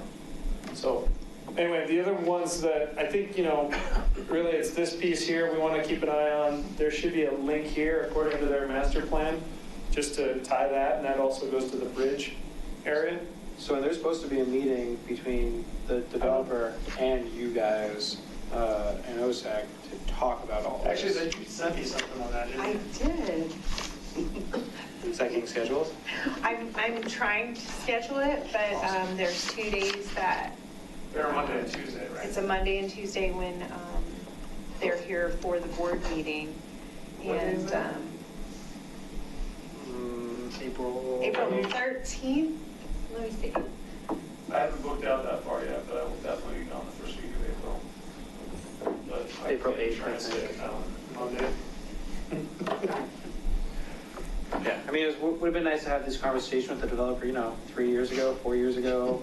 Well, and that's why when we kept talking about trails in here, once you drop this map in, this is all that's left. Yeah. It's a high priority, but this is all that's left is these small interconnections outside of that roadway. And I think this was E, I can't remember what that was. So just. Oh, trails in the parks, just making sure they're connected. For the meeting, is he is available April 8th between 12 and 5, and the 9th between 8 and 3. And OSAC responded. I'll try and make sure I'm in town one of those days. Let me see what they. So we'll figure that out. All right. So all the red ones are new. I feel they're all by developer. I think they're all important, and I think they all roll up into our number 1 bullet. So if we want to try and rank them individually, that's fine, but I think they all kind of fall into the high priority. So keep rolling down. 9 was still on the list because that's the on-road trail over there that's never really connected, but there's a bike path along on 75th, is it? And so that was the last little piece over there. So I think, really when you start to take a step back and look at it, a lot of the trails are there. There's only some interconnectivity left in all the trails. And really, in this part of town, it's all there. This was part of that grant, potentially, to make this hard trail with the whole connectivity up 88 and across. So that was part of that grant discussion last week. So I just didn't add the roadways in, sorry. I forgot about that one. It's okay. Dang it. Still looks good. So anyway, rolling. It's a lot of work. Rolling down, I think that, the only trails we really had was along McCaslin, along here, and we continued to talk about number 8 was always the maintenance of that. I think we've done a lot of really good maintenance in the last couple of years. So it's still on the list, but really, I don't know if it's a huge priority for personally anymore because I think we've done a lot of maintenance. This one I left because it was always a question of how it tied to the slide, the embankment slide, if there was ever to come back. I still think it's an issue with those steep trails up there. But I think what to me 8 though is that it's still the ongoing maintenance because whenever you have a good rain, this is just a bunch of people with shovels cleaning that area up, and you have good rain and it just washes out again. So. Yeah. So anyway, if you scroll down the list over there, I don't think I have any other ones. Oh, and I highlighted 17, 18, 19 were all kind of Boulder County, so those are all toward the bottom. And honestly, I think that the numbers realigned when we did it, the numbers realigned on the map to match up what our priorities were last year or the year before. So this is kind of the priority level of what they were previously. And then I just tried to add in on that one column there, whether it was grant, developer, if it was part of the 2016 expedited trails, it was just identified, so trying to help out, what the history is on some of the trails. But honestly, just in redoing it, I think we've captured a lot of the trails already. There's definitely, a few that could be improved, but a lot of it ties to the development areas. So with that, I'll send that out. The right ones are actually on the Dropbox. So sorry about that. That's my fault. I grabbed the wrong ones. But I'll send that out. So the last piece that I have on here that isn't on the agenda that we need to add. I have a question before you go any further on trails. Sorry. It's not on trails. Shan? Is that thing going forward, or they get rid of the frog or the toad or whatever? That was raptor. They were waiting raptor. for raptors to nest or something. Yeah, it's just on hold until I think June or July. Yeah. July. And then, I don't know. yeah, Sorry. yeah, nesting habitats. Yep. Yeah. Until then, yeah. Okay. But yeah, at that point. But it's pretty much a done deal. Yeah, I think, so at this point, the basic design is done and is going in and has been approved. And then OSAC, and I'm guessing they've reached out to you guys. I think they're going to reach out to all the committees, are thinking about, right now it's a basic trailhead. What, does it make sense to try to make this something nicer? If we do that, how do we make that nicer? And I think they're just reaching out to all the different committees to say, do you have ideas? What can it look like? And that, I think that's their next step for Shan. Sorry. So do we want to call 7 minutes we're done? So essentially? I think we left it on the list until it was done. We always usually do. Okay. Because you never know.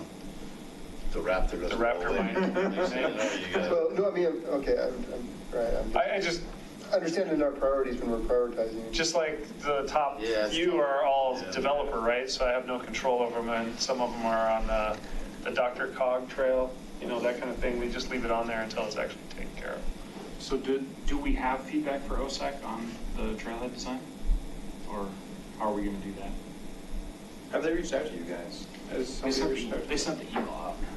So let me go to the next item on the agenda that we didn't have on the agenda, and then we'll come back to this, because I'm in need of support. And we need to hold an election for the vice chair and somebody to support me, because I'm drowning at work and here. So I enjoy this, and it's a little break for me, so I get excited about some of this stuff. But I can't keep up with all I'm not in town enough for all the extra meetings and things to keep up with that. So I guess I would say, just to let everyone got the email that Jacques is busy and needs to step away. And so we need to just see who would like to step up into that position and support me a little bit and has time to partake and sit with OSAC and go through some more things, as well as, I guess the other commitment would be, as we bring things to the board, we really I try to be there, but if I'm not there, if someone else can step up and talk to the board on some of the items. So I'll stop talking. Anyone? Well, I'm willing to do it, but my schedule right now is about as good as mine. yours traveling. I mean, I'm looking right now, and first week of April, I'm gone. Second week of April, I'm gone. Third week of April, I think I'm gone. Fourth week of April, I'm gone. My All wife's different places. waiting for me to actually come home, because I've been home 2 days in the last week, 2 weeks. So I haven't been home yet this week. Yeah, my biggest problem is I can never make a board meeting because I leave work an hour, 2 hours early to get to this. So getting there by 6 is impossible. But I am open every morning. Well, I'm willing to help out however I can. I don't know if the vice chair makes sense for me with the limited experience that I have, but. I said the same thing a few years ago. And here I am. So, I mean, to me, it's a position that really, it's a support position, and hopefully helping out with the extra stuff. And then really in the meetings, we never really solidified whether treasurer or, vice chair takes notes. So I think Kim and I are just going to switch off at this point. Okay. as long as you guys, I took notes today, so. as long as you guys are comfortable with it, I mean, and whoever is comfortable with it, I'm more than happy to work with whoever wants to do it. Anyone. The difference is to me, most of us kind of do this as a hobby, where when you're a chair or vice chair, then it's a little bit more than a hobby. Yeah, it takes a little more evening time for me, between like 11 and 1. But I mean, my hesitation would just be the same as Todd's, that I don't feel like I've had the experience yet on the committee to really try to speak for it. So I'd rather not do it tonight. Yeah, I mean, I do it. If I can get to the board meetings, I'll do it. Because I can meet with you in the morning. I'll do it, I mean, I'll nominate myself, just I know next month is a bad month for me, but after that, I think I start winding down. I think maybe what if Todd and I offered our services to jump in when you guys like can't make a specific board meeting or something, or can't make, like, could we just help fill in the gaps? I guess to me, it comes down to when we start communicating with OSAC, there is 2 people from the committee on the emails, you know. So if all of a sudden Corbett and you and, you know, Dan and Todd and Corbett and Corey, all of a sudden we got half the committee on an email just to, you know, sort out a timeline to meet. Sorry, I have an answer. I'm pretty good at responding to that, even when I'm overseas. Yeah. So. Yeah, I can meet with any morning. I can, as long as those OSAC meetings are in the morning. So I'll throw my name in the hat, just understand next month I'm not against you, but I'll just say, if you guys have time, you're a much better choice. The time is more important than knowledge on how long you've been on the committee. I think you can catch up. I think that, you know, a lot of the meetings, we're going through a lot of things. I mean, give me your book. You have the book. Did you notice I stopped carrying it? I know it is. By the same token, they can also reach out, right, if they have any questions. Right. I mean, any questions or anything about a history of what's gone on the last how many years, you can always reach out. I'll just say, Ron, is, you know, to me, it's important that you're here all the time, because I'll try and answer any question I can, but I know that you have more history, and you've been around for a while and know all the history on various tasks. I'm more than, again, I just can't make the meetings. I'd be more than willing to do it. So, just like you, making the meetings, sometimes the most important thing we need to do is make sure we're in front of the board. And a nice thing that a lot of committees have done too is, you know, a member has a specific interest in a certain project or part of the work plan, and they take that on, be it chair or not, or vice chair or not.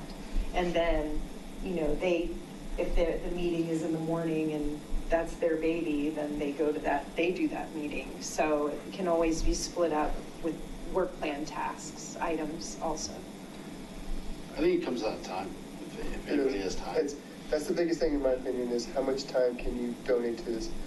You know, it's like flying a plane. If you do it as a hobby, you're going to crash.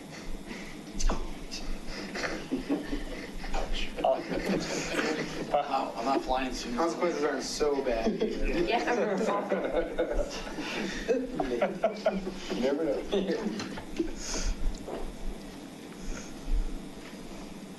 Anyway, so I heard Todd was willing to do it. I heard Corbett was willing to do it. And I heard Dan was there, but hesitant, the same as Todd. Yeah, I'd rather nominate either Corbett or I would be happy to, I'll fill in with taking notes, you know, and I'll make that my primary role. I'm trying to ask for help from you for that. Okay. Well, I can certainly volunteer. It's a matter of, if you want to do it, you're the best person to do it. If you don't want to do it, I'll do it. I have some time. I can volunteer to meet with OSAC anytime it needs to be done, because we can schedule it in the mornings. I know that. So I'm good till noon every day. So my problem is the evenings. If you've got the time, I think it's a much better. Yeah, why don't we see if Todd wants to do it, and if you are willing to help him with your expertise, with your expertise. I move to nominate Todd as the vice chair. Second. Second. Any discussion? All in favor, say, raise your hand. There we go. All opposed? All opposed? Just so it's not unanimous. Oh, man, really? I'll take it back. Okay, hold on. Let's try that one more time. All in favor? All right, unanimous, there we go. Okay, so motion is approved. So Todd, welcome. He's the new vice chair, perfect. Okay, so with that, now we roll back into just briefly before we wrap up because we can't go much longer. I guess, we'll talk about when to meet with OSAC and how we can meet with them. I'm traveling way more than I want to be right now, and my family wants me to be, but I'm trying to make sure I'm here for these meetings all the time. And on the Monday or whatever the board meetings are, I'll try and figure that out because I've been out of town Monday through Thursday the last few weeks. We'll put it that way. So, anyway, so we'll need to set up a time to meet with OSAC. I don't know what the plan is of what we need to cover in that meeting.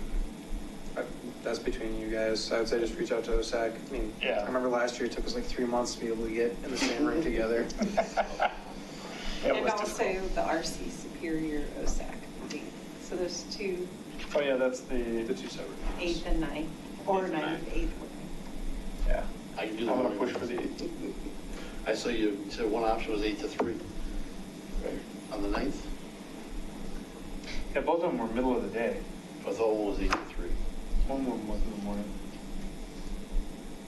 Okay.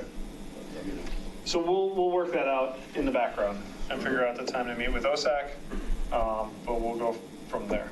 So annual joint meeting with the town board is a look ahead, just 5:13. Put that on your calendars to be here on a Monday from 5 to 6, 5 to 7. I'm guessing 5:30 to 7. 5:30 to 7? That's what they have been thus far. Right, I mean, your meeting starts at 7. Okay. That just came up. See how that works? I'm out of town that weekend. That's a Saturday, right? No, that's a Monday. April. Oh, I'm good. That's May 13th. Oh, yeah. 5:13. Sorry, I was in the wrong one. Good. Yeah, May's good.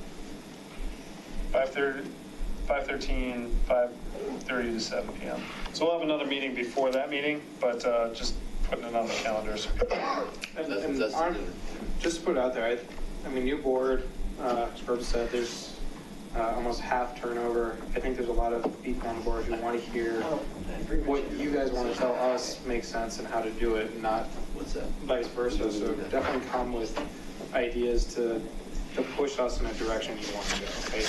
I really think we're wanting to listen to that. You guys clearly have that idea, but where you might have been turned on in the past, I think there's open ears.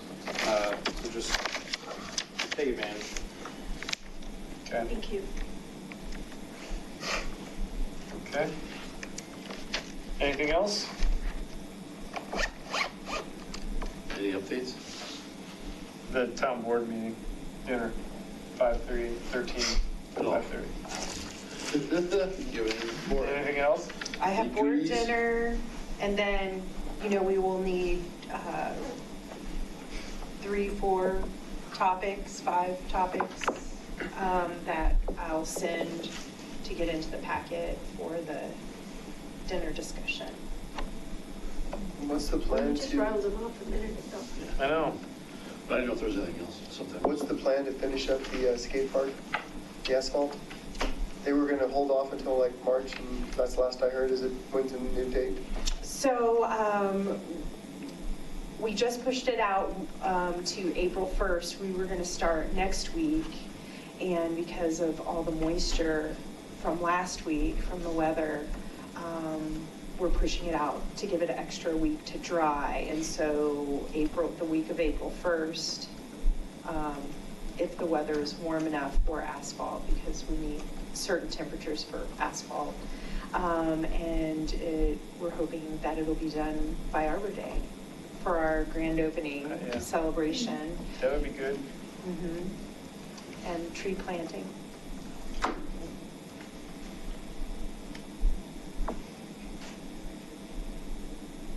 So I'm gonna, one more rattle. Master plan, Riverbend, White Raven, or 3. You Town had 15. Town 15 and recreation opportunities. Just the standing recreation.